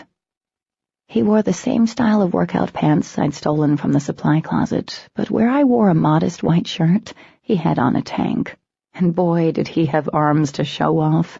His skin didn't sag, he was far from boring, and he was actually out there hunting demons. But he did have one thing in common with my old instructors. The moment I walked into the gym, he was all business. From the way he coached me through several warm-up exercises and ordered me to unroll all the mats, I knew I was going to be hurting by the end of the day. How much do you remember from your previous training? I looked around, seeing things I hadn't laid eyes on in 3 years. Training mats to ease falls, dummies with skin that felt real, and a first aid kit in every corner. People usually bled at some point in training. But the furthest wall interested me the most. It was covered with wicked-looking knives I'd never gotten to practice with. The normal things, textbook stuff, offensive training, kicking and punching techniques. I made a beeline for the weapon wall. It was like compulsion. Not much, then. Picking up one of the slender titanium daggers the sentinels usually carried, I nodded. The good stuff started just...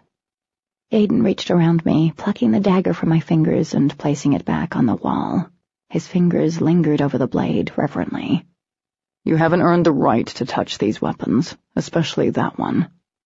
At first, I thought he was teasing, but one look at his face told me he wasn't. Why? He didn't answer. I kind of wanted to touch it again, but I pulled my hand back and walked away from the wall. I was good at everything I learned. I could hit and kick hard. I could run faster than anyone in my class. He returned to the center of the room and placed his hands on his narrow hips. Not much, then, he repeated. My eyes followed him. You could say that.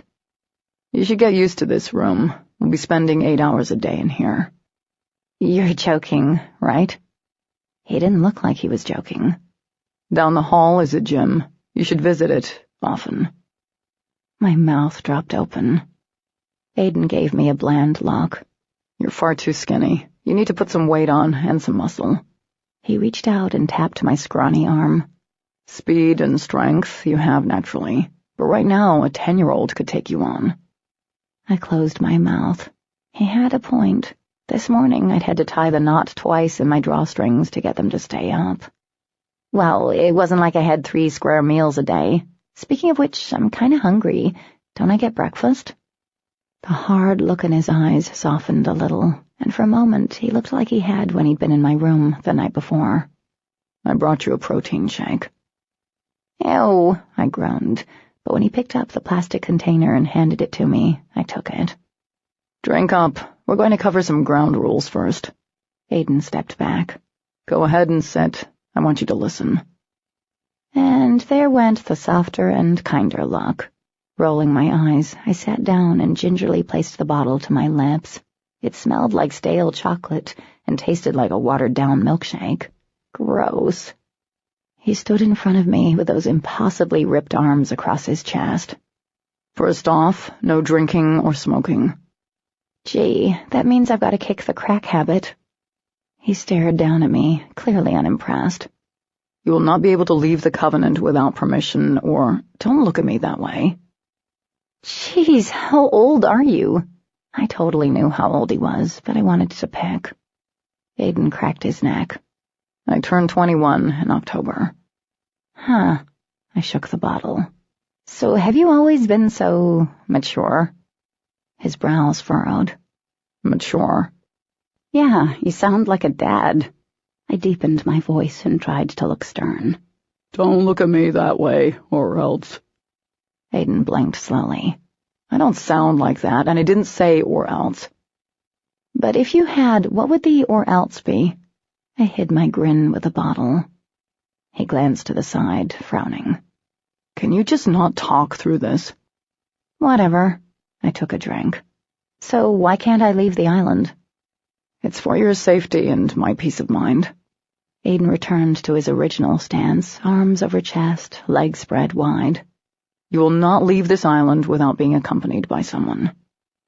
Do my friends count? I asked, only half serious. No. Then who's allowed to accompany me? Aiden's eyes closed, and he sighed.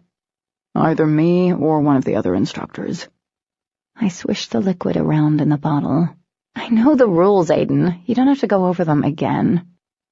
He looked like he wanted to point out the fact I could probably use a refresher, but he relented.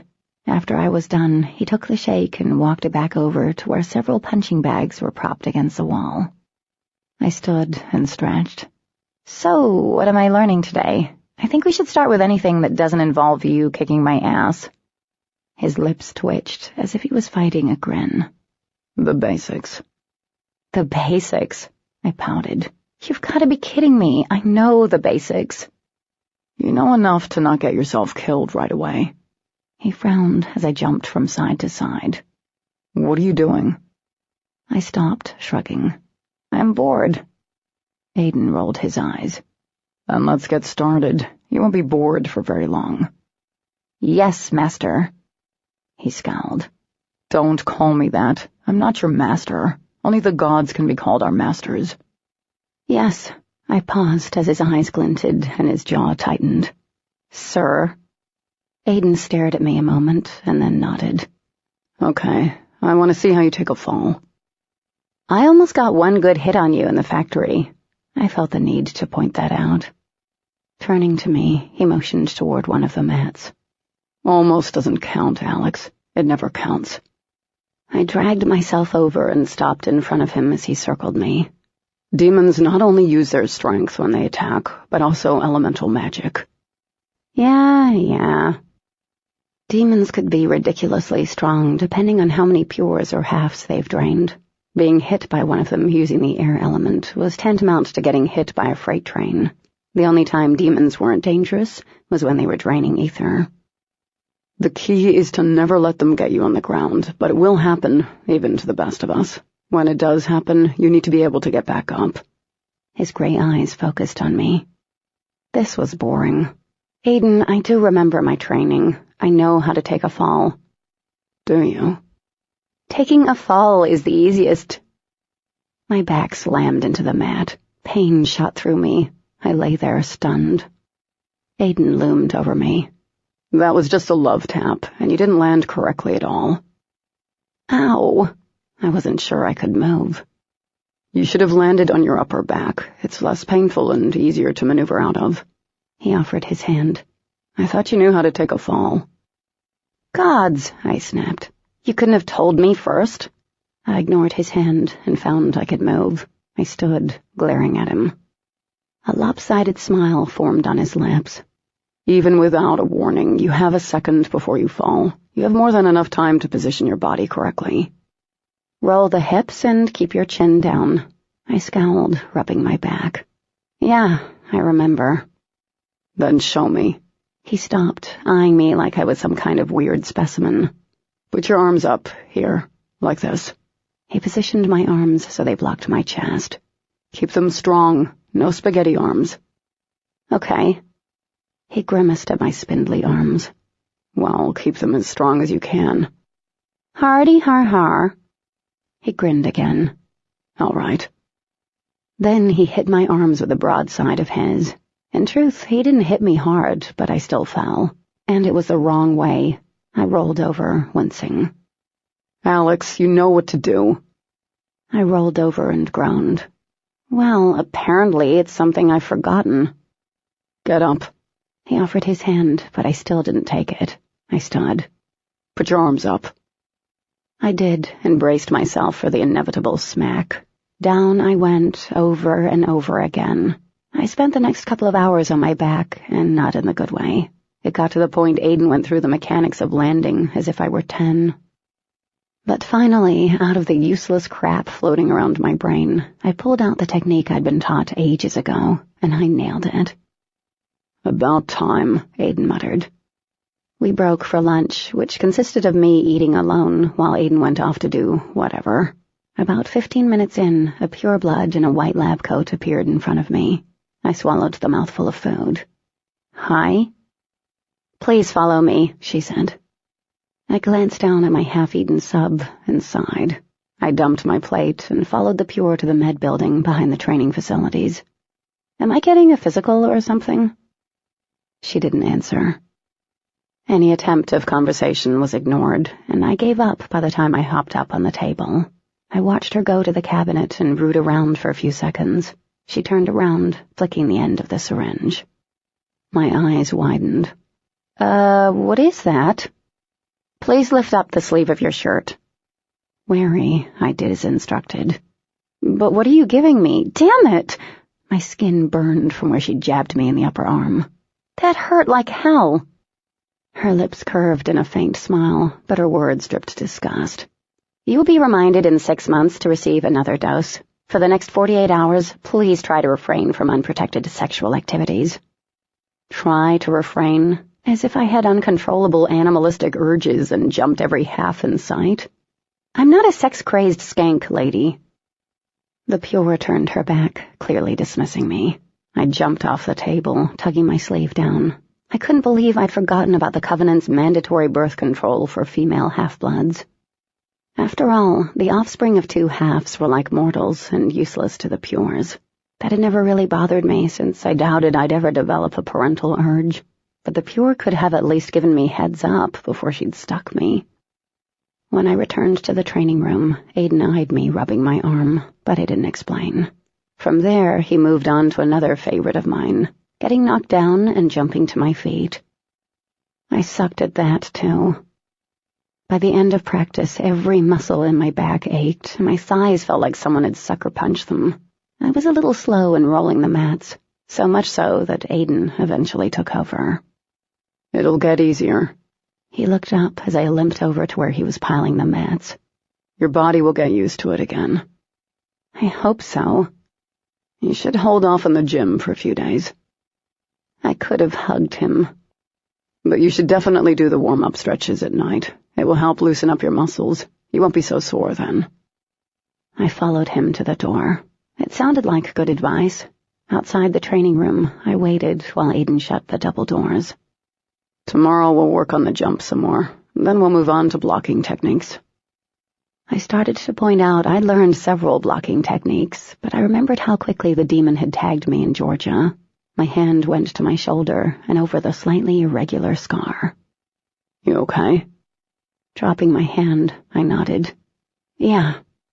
As if he could somehow read minds, he stepped forward and brushed my thick ponytail back over my shoulder.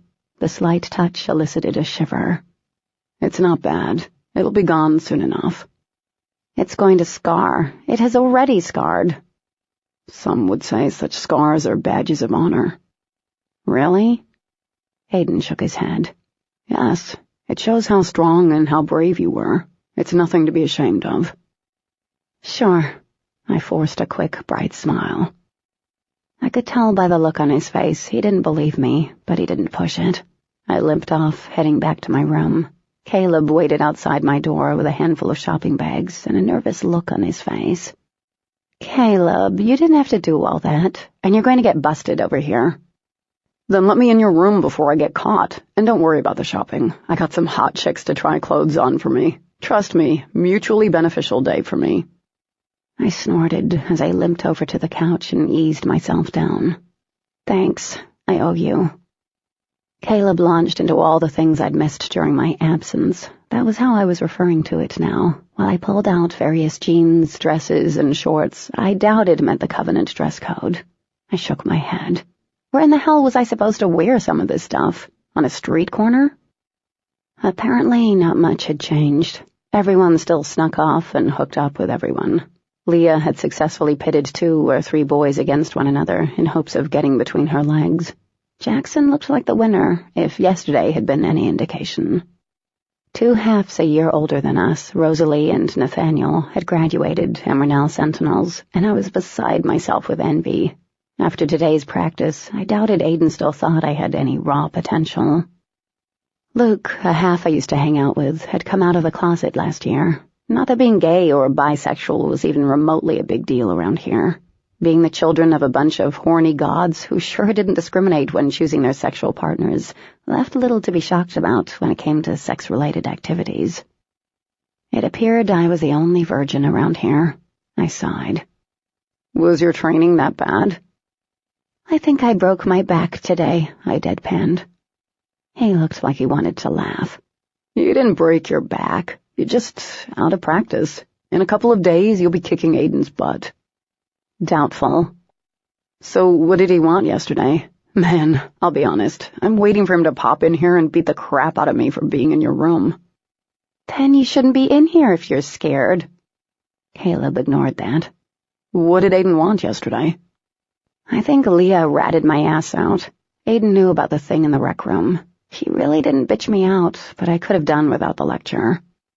Damn, she is such a bitch sometimes. He sat back in the chair, running a hand through his hair. Maybe we could burn off her eyebrows or something. I'm sure Zarok would be down with that. I laughed. I'm sure that won't help my cause. You know, I hooked up. What? I shrieked, nearly coming off the couch. Wrong move. It hurt. Please tell me you didn't hook up with Leah. He shrugged. I was bored. She was available. Not bad at all. Disgusted, I tossed a pillow at his head and cut him off. I don't want to know the details. I'm just going to pretend you never admitted to that. A grin appeared on his lips. Well, it seems like Leah's determined to get you in trouble if she ratted you out. I lay back down, thinking about the others in the room. I don't know. What about the Pure who was in the room? Who, Thea? He shook his head. There's no way she would have told anyone. What's Thea doing here, anyways? It was odd to see any Pure at the Covenant during the summer. They stayed during the school year, but when summer came, they went off with their parents, probably traveling the world and doing other ridiculously expensive things. Fun, totally cool things. Of course, they had guards who accompanied them on their adventures, just in case a demon got any ideas. Her parents are on the council, and they don't have any time for her. She's really nice, but super quiet. I think she's got the hots for Deacon. Deacon, as in Aiden's brother? Yup. I could tell there was something behind the fact Thea liked him. What's the big deal? They're both Pures. Caleb arched a brow at me, but then seemed to remember I hadn't been here for 3 years. Deacon has a reputation. Okay. I tried to work out a sudden kink in my back. So does Thea. And let's just say Thea wins the Purity Award. Good to know I wasn't the only virgin. And Deacon's reputation is more of the... how do I say this nicely? He paused, looking thoughtful. Deacon takes after Zeus, that kind of reputation. Well, opposites attract, I guess. Not that opposite. I shrugged and then winced. I almost forgot. You won't believe what I heard today in town. One of the shop owners was busy running her mouth while I was checking out, totally uncaring about who could hear her, but... Oh yeah, by the way, that shop owner probably thinks I'm a cross-dresser now. I giggled. His eyes narrowed at my apathy. Anyways, do you remember Kalia Lothos? My lips pursed. Kalia Lothos. The name did sound familiar. Wasn't she a guard here? Yeah, she's about 10 years older than us. She got herself a boyfriend. Good for her. Wait for it, Alex. You must wait for it. His name is Hector. I'm not sure what his last name is. Anyways, he's a Pure from one of the other communities. He stopped for dramatic effect. I ran a hand over my ponytail, not sure where he was going with any of this. He's a freaking pure blood. He raised his hands. Remember? Not allowed. My eyes popped wide. Oh no, not good. He shook his head, and strands of blonde hair fell over his eyes. I can't believe they were stupid enough to even consider something like that. The fact that we weren't allowed to have any type of romantic relationship with a Pure was a rule ingrained in us since birth. Most half-bloods didn't even question it, but then again, most halves didn't question much. We were trained into obedience from the get-go. I tried to find a comfortable position. What do you think will happen to Kalia? Caleb snorted. She'll probably be stripped of her guard duties and sent to work in one of the houses. That filled me with annoyance and resentment. And Hector will get a smack on the hand. How fair is that? He looked at me strangely. It's not, but that's what happens. It's stupid. I felt something tighten in my jaw. Who cares if a half and a pure get together? Is it really a big enough deal that Kalia has to lose everything? Caleb's eyes widened. It's the way it is, Alex. You know that. I folded my arms, wondering why I felt so strongly about it myself. It was the way things had been for eons, but it seemed so unfair. It's wrong, Caleb. Kalia is basically going to end up a slave, all because she hooked up with a pure. He was quiet for a moment, and then his eyes zeroed in on me. Does your reaction have anything to do with the fact your new personal trainer happens to be the pure all the chicks drool over? I made a face.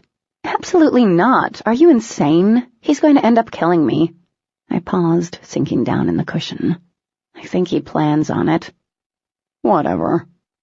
Stretching out my legs, I pinned him with a glare. You forget I spent 3 years out there in the normal world, a world where pures and halves don't even exist. No one checks someone's godly pedigree before going out with them. He stared off in the distance a few moments. What was it like? What was what like? Caleb fidgeted on the edge of the chair. Being out there, away from all of this. Oh, I propped myself onto my elbow. Most halves had no idea what it was like. Sure, they mingled in the outside world, mingled being the key word, but they were never a part of it, not for any amount of time. Neither were the pures. To our kind, the mortal life seemed like a violent one, where demons weren't the only evil things people had to worry about. Yeah, we had our crazies too. The guys who didn't have the word no in their vocabulary, the backstabbing girls, and people who'd do anything to get what they wanted. But it was nothing like the mortal world, and I wasn't sure if that was a good or bad thing. Well, it's different. There are so many people who are different. I kinda blended in to a point. Caleb listened with far too much excitement for his own good as I tried explaining what it was like out there. Whenever we moved around, Mom had used compulsions to get me into the local school system without transcripts. Caleb showed way too much interest in the mortal school system, but it was different than the Covenant. Here, we spent most of our days fighting in class. Out in the mortal world, I'd spent most of my classes staring at the chalkboard. Being curious about the outside world wasn't necessarily a good thing. It usually led someone to make a run for it. Mom and I had been more successful than most of those who'd ventured out. The Covenant always found the people who tried to live in the outside world. They just found us a little too late. Caleb tilted his head sideways as he studied me. How you doing being back here? I lay back down, staring up at the ceiling. Good. Seriously? He stood up. Because you've been through a lot. Yeah, I'm okay. Caleb made his way over and sat down, practically shoving me on my side. Ouch! Alex, the crap that's happened has to have, bothered you. It would have messed with me. I closed my eyes. Caleb, I appreciate your concern, but you're practically sitting on me. He shifted, but remained beside me. Are you going to talk to me about it? Look, I'm doing okay. It's not like it hasn't bothered me. I pried my eyes open and found him watching me expectantly. Okay, it's messed with me. Happy? Of course I'm not happy. One thing I wasn't good at was talking about how I felt. Hell, I wasn't even good at thinking about how I felt. But it didn't look like Caleb was moving anytime soon. I try not to think about it. It's better that way. He frowned. Really? Do I need to use basic psychology on you and go with, it's probably not a good thing you don't think about it? I groaned. I hate psychobabble, so please don't start. Alex. I sat up, ignoring the way my back screamed, and pushed him off the couch. He caught himself easily. What do you want me to say? That I miss my mom? Yes, I miss her. That it totally sucked seeing her get drained by a demon? Yes, it sucked. Fighting demons and thinking I was going to die was fun? No, it wasn't fun. That also sucked ass. He nodded, accepting my little rant. Did you get to have a funeral for her or anything? That's a stupid question, Caleb. I pushed back the hair that had escaped my ponytail. I didn't get to have a funeral. After I killed the demon, there was another one. I ran. His face paled. Did anyone go back for her body? I cringed. I don't know. I haven't asked. He seemed to mull it over. Maybe if you had a ceremony for her, it would help. You know, a little gathering just to remember her. I leveled a hard look at him. We're not having a funeral. I mean it. If you even think about something like that, I will risk getting expelled just to kick your ass. Having a funeral meant facing that my mother was dead. The wall, the toughness I'd built around me would break, and I couldn't deal with that. Okay. He held up his hands. I just thought it would bring you some closure. I have closure. Remember? I saw her die. This time he was the one to cringe. Alex, I'm so sorry. Gods, I don't even know how you must have felt. I cannot even imagine it. He then took a step forward, as if he intended to hug me, but I waved him off. Caleb seemed to get I didn't want to talk about it anymore, and he switched back to safer topics, more gossip, more tales of Covenant shenanigans. I remained on the couch after he'd snuck back out of the dorm. I should have been hungry or ready to go socialize, but I wasn't. Our conversation, the part about my mom, lingered like a festering wound. I tried focusing on the gossip I'd learned. I even tried thinking about how nice Jackson looked now, even Caleb, because he'd really filled out in the last 3 years. But their images were quickly replaced by Aiden and his arms. And that was so wrong. I shifted back down and went back to staring at the ceiling. I was okay. I was great, actually.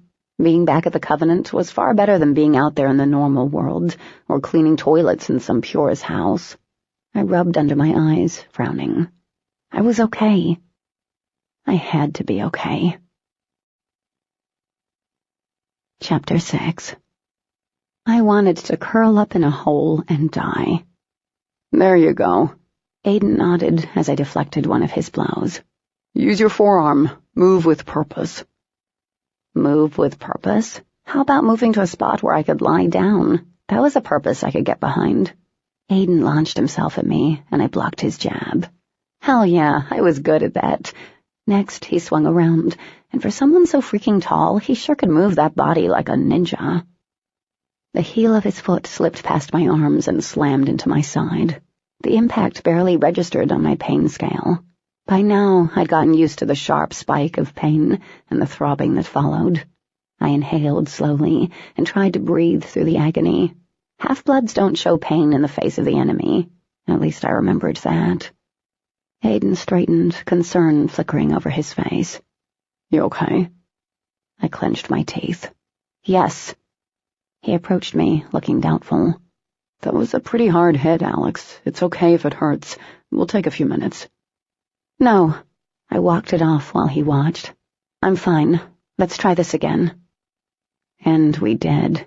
Missing a few jabs and kicks was far better than having to run laps like yesterday or spend the entire afternoon in the gym. That's what had happened when I'd whined about my back and sides hurting last time. Aiden went through several more blocking techniques a 10-year-old could master, while I obsessively watched his movements. Over the past couple of days, I'd realized how far behind I really was, and even I was amazed by the fact I'd managed to kill 2 demons. I couldn't even block most of Aiden's kicks. Watch me. He circled me, his body taut. There's always something that'll give away my next move. It could be a fine tremor of the muscle or a brief glance, but there's always something. When a demon attacks, it's no different. I nodded, and we squared off again. Aiden moved in with one swipe of the hand. I knocked his arm away, and then the other. It wasn't his jabs or punches I had a problem with. It was his kicks. He spun around so fast. But this time I saw his eyes drop to my waist. Twisting into the kick, I brought my arms down in a clean, sweeping motion, a second too late. His foot connected with my bruised back. I doubled over immediately, grasping my knees as I slowly breathed in and out. Right away, Aiden was at my side. Alex? That stung a bit. If it makes you feel better, you almost had it this time. I looked up and gave a short laugh at the sight of his lopsided grin. Good to hear.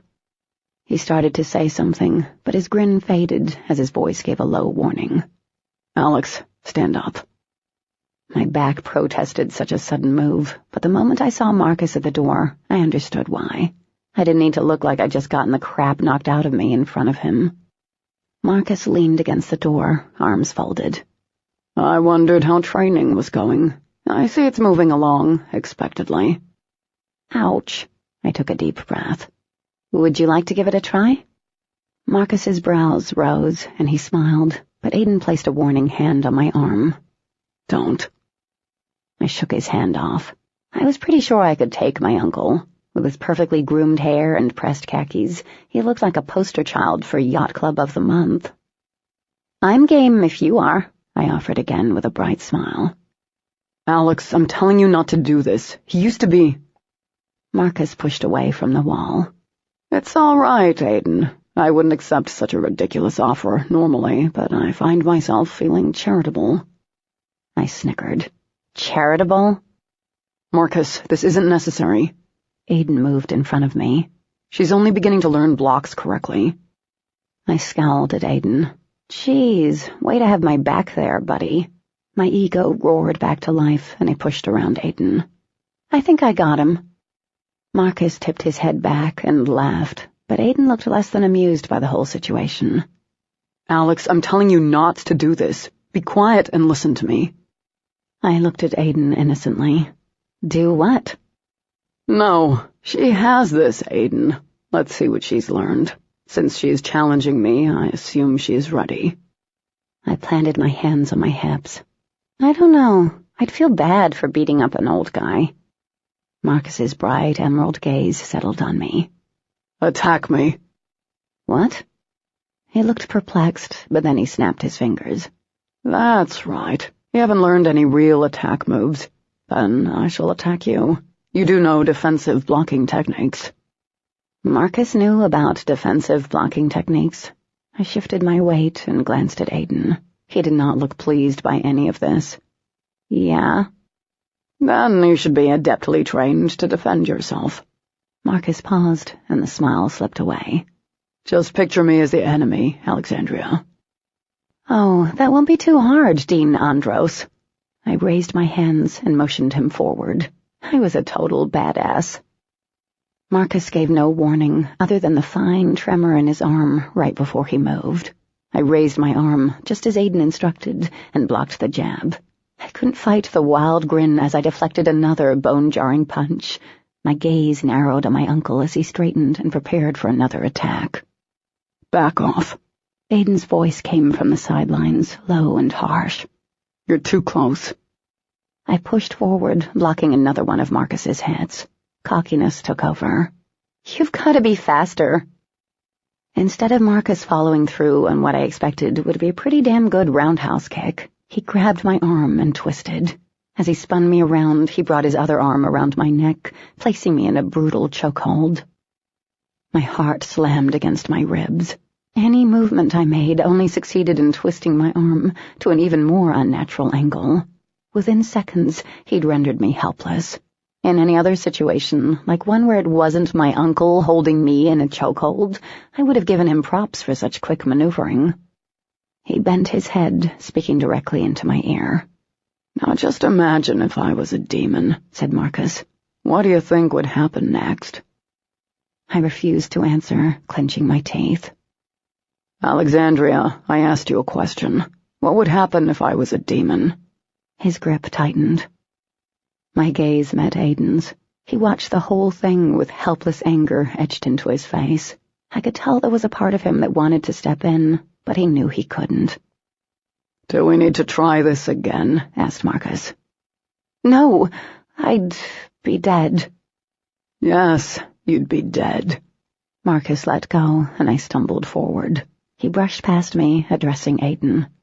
If you even hope to have her ready by fall, you may want to work on her attitude and make sure she actually takes your instructions next time. If she continues this way, she will fail." Not taking his eyes off me for 1 second, he gave Marcus a curt nod. I silently fumed until the moment Marcus disappeared.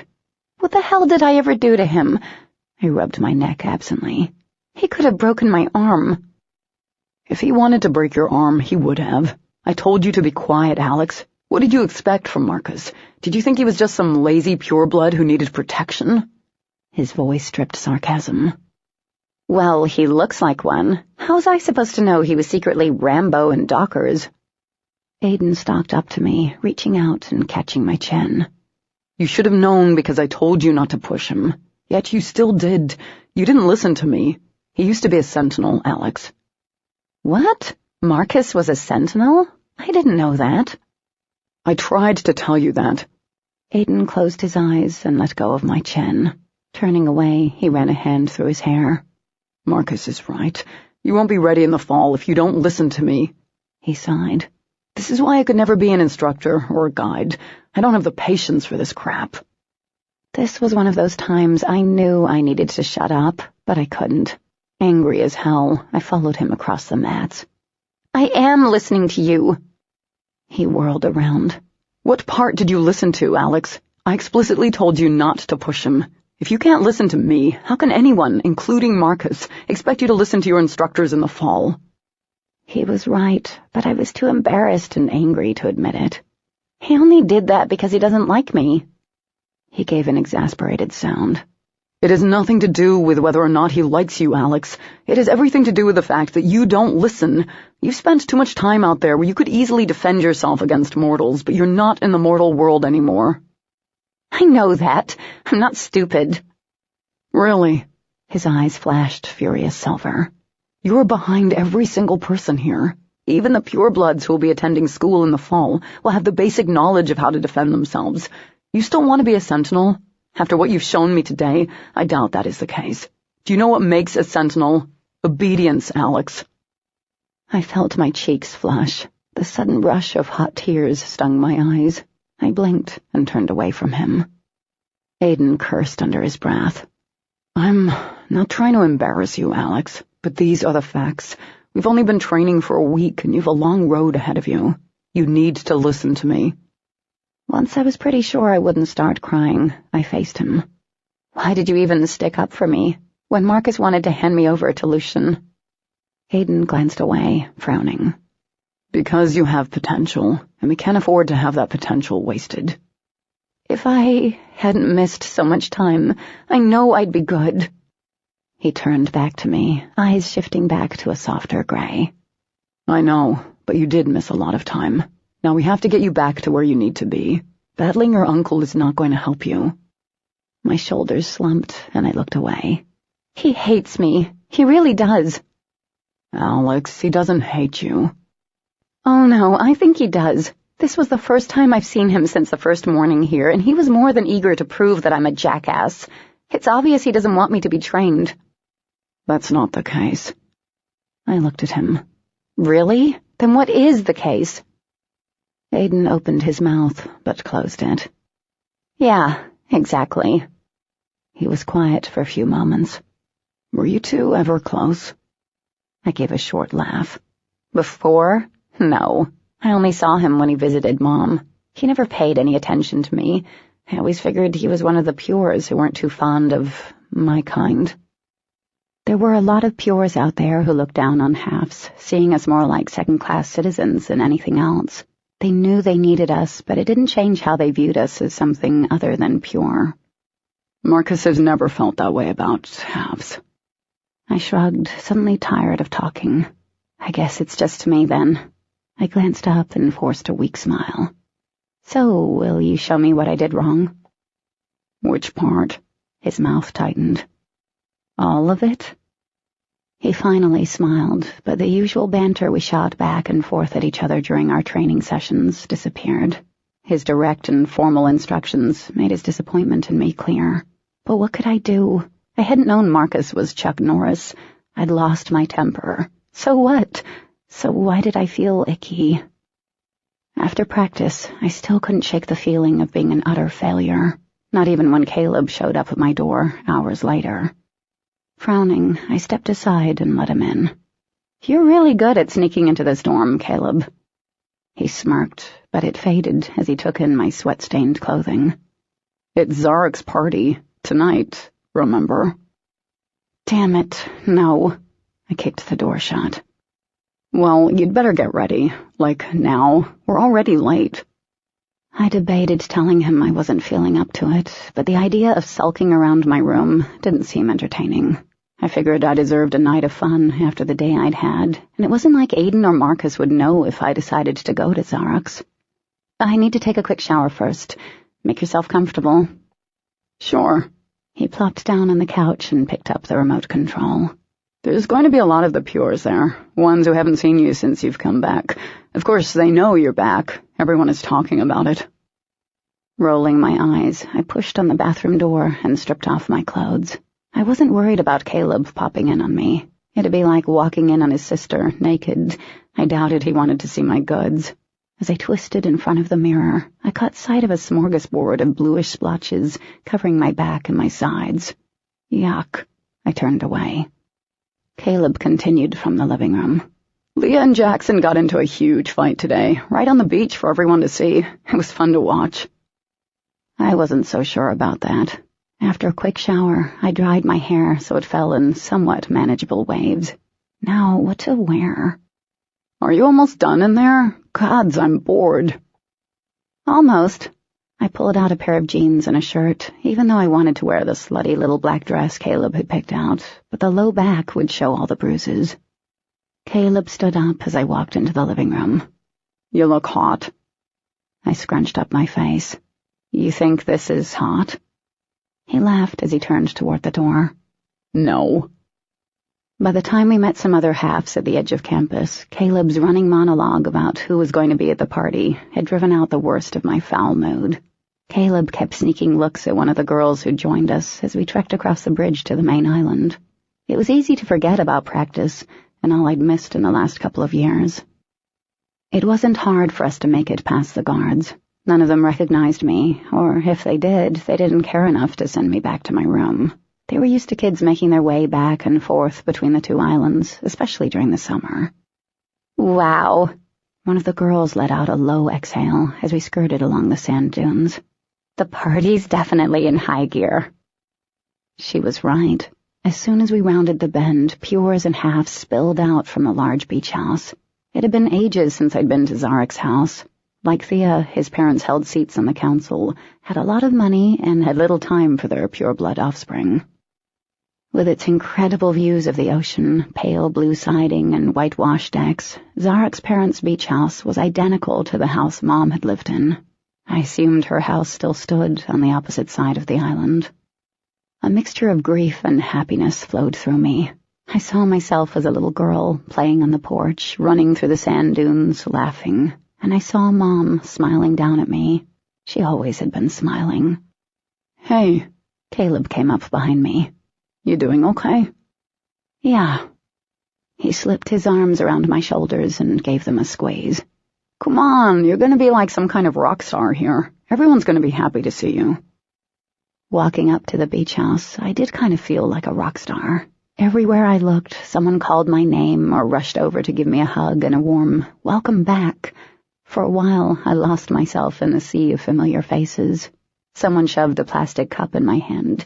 Another topped it off from an open bottle, and before I knew it, I was buzzing happily among old friends. I headed up the wide steps, hoping to find Zarok somewhere in the house. He was, after all, one of my favorite purebloods. Dodging around two halves making out, while still maintaining firm grips on their red plastic cups, amazing ability, by the way, I slid into the less crowded kitchen. Finally, I spotted the recognizable head of blonde curls. He appeared occupied with a pretty blonde. I was pretty positive I'd be interrupting, but I didn't think Zarok would mind. He had to have missed me. I walked up and tapped my fingers along the curve of his shoulder. It took a moment for him to lift his head and turn around. A pair of startling gray eyes, clearly not Zarok's, met mine. Chapter 7. I took a step back. I'd never seen the boy before, but there was something oddly familiar about those eyes and the planes of his face. "What do we have here?" He gave me a lazy smile. A half, eager to make my acquaintance. He looked back at the other girl, then to me. "Oh, well, I thought you were someone else. Sorry." Amusement sparkled in his eyes. "I guess I was being presumptuous, wasn't I?" I couldn't help but grin. "Yes, you were." "But weren't you being presumptuous by assuming I was someone else? Does it matter?" I shook my head. "Well, I should introduce myself." He took a step forward and bowed, literally bent at the waist and bowed. "I'm Deacon St. Delphi, and you are?" My jaw almost hit the floor. Honestly, I should have known the minute I saw his eyes. They were nearly identical to Aiden's. Deacon's lips turned into a smug grin. "I see you've heard of me." "Yeah, I know your brother." His brows rose. "My perfect brother knows a half-blood. Interesting. What's your name?" Clearly annoyed with the lack of attention, the girl behind him huffed and slipped around us. My gaze followed her, but he didn't spare her a glance. "My name's Alexandria Andros, but—" "But everyone calls you Alex." Deacon sighed. "Yes, I've heard of you too." I took a sip of my drink, eyeing him over the cup. "Well then, I'm afraid to ask." He walked over to the counter and picked up a bottle, taking a healthy gulp. "You're the one my brother spent months chasing after and now is saddled with training." My smile turned sour. "Saddled with?" He chuckled, dangling the bottle of liquor from his fingers. "Not that I'd mind being saddled with you. But my brother, well, he tends to rarely enjoy what's in front of him. Take me, for example. He spends the bulk of his free time making sure I'm behaving like a good pure, instead of enjoying myself. Now, he'll spend all his time making sure you behave." That made little sense to me. I don't think your brother is very fond of me at the moment. "I doubt that." He offered me the bottle. I shook my head. Pouring himself a drink, he smiled widely. "I'm sure my brother is very fond of you."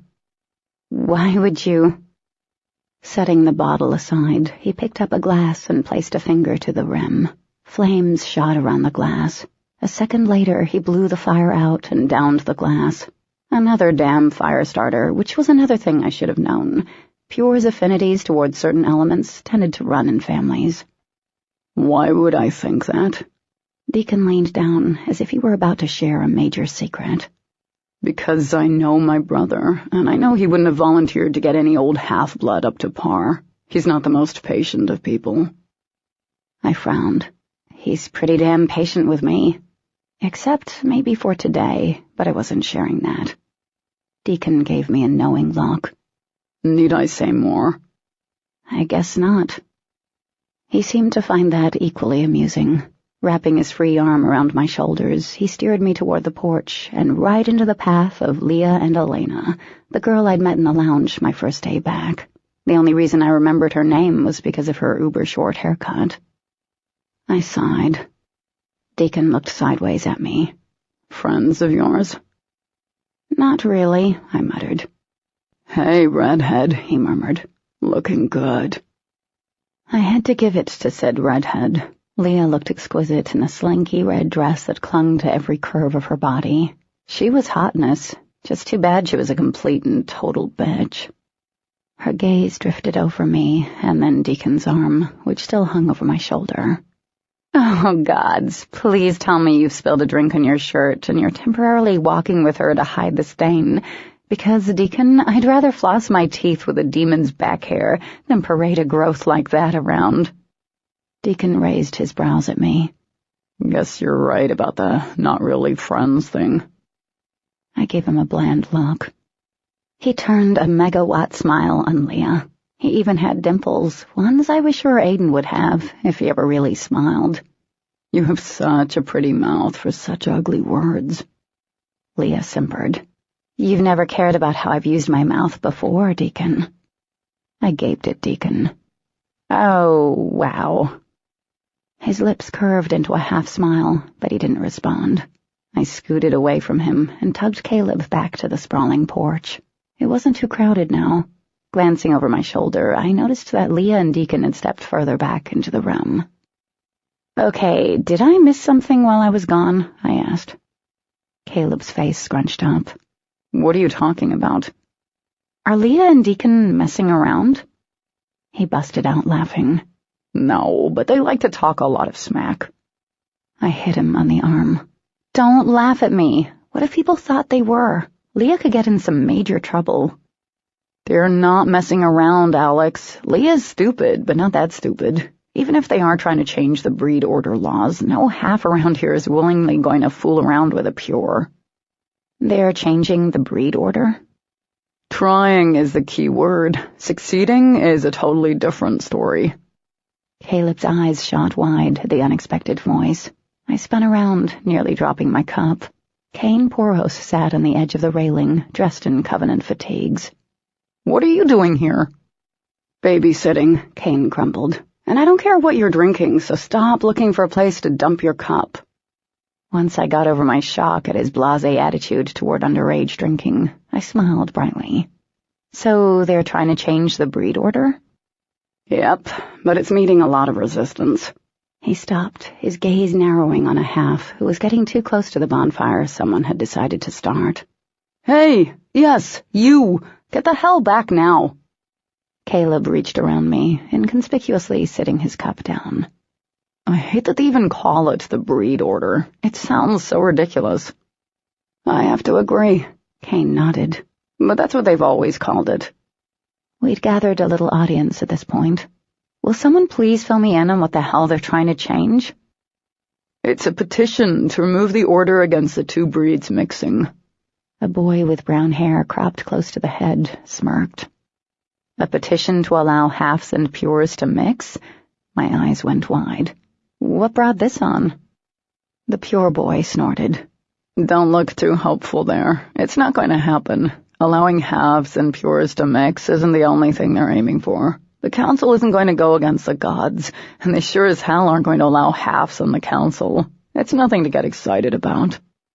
The strong inclination to launch my cup at his face was hard to ignore, but I doubted Kane would stand for that. "Who are you?" His eyes sharpened on me, obviously not liking my tone. "Shouldn't I be asking that question, half-blood?" Caleb cut in before I could respond. "His name is Cody Hale." I ignored Caleb and scowled at the pure. "Should I know who you are?" "Knock it off, Alex." Kane climbed off the railing, effectively reminding me of my place in the scheme of things. If Cody said jump, I'd have to say how high. Mouthing off at him wasn't how a half treated a pure, ever. "Anyway, I overheard council members talking about it. The halves from the Tennessee Covenant have a strong following. They're petitioning to be on the council." "I doubt they'll get anywhere there," Caleb said. "We don't know," Kane responded. "There's a good chance the council will hear them in November and maybe even agree." My brows rose. "When did all this come about?" "About a year ago." Kane shrugged. "It's picked up a lot of movement. The South Dakota Covenant is also getting involved. It's about time, too." "What about here and New York?" I asked. Caleb snorted. "Alex, the North Carolina branch still exists in the Greek times, and with the main council being located in New York, they're going to hold on to all the old rules and rights. Upstate is a totally different world. It's brutal there." "If there's such a huge movement, then why are Hector and Kalia in so much trouble?" I frowned, remembering Caleb telling me their story. "Because nothing is passed, and I think our ministers are looking to make an example out of them." Kane's mouth tightened. "Yeah, a way of reminding us of where we belong and what happens when we don't follow the rules." Jackson pushed through the little group, smiling in spite of how depressing his words were. "Oh, for the love of the gods," Kane snapped. Twisting around, he loped off the porch. Two halves were trying to get a dune buggy started. "You two better not even be within a mile of that thing by the time I get over there. Yes, you two." Talk about the petition dwindled off as more plastic cups were passed around. Apparently, political discussion was only socially acceptable before the third cup. I was still mulling over the breed order and what it could mean when Jackson sat down on the swing next to me. I glanced up, smiling. "Hey." He flashed a charming smile. Have you seen Leah? Who hasn't? I giggled. He didn't find that nearly as funny as I did, but my catty remark served two purposes. Jackson glued himself to my hip,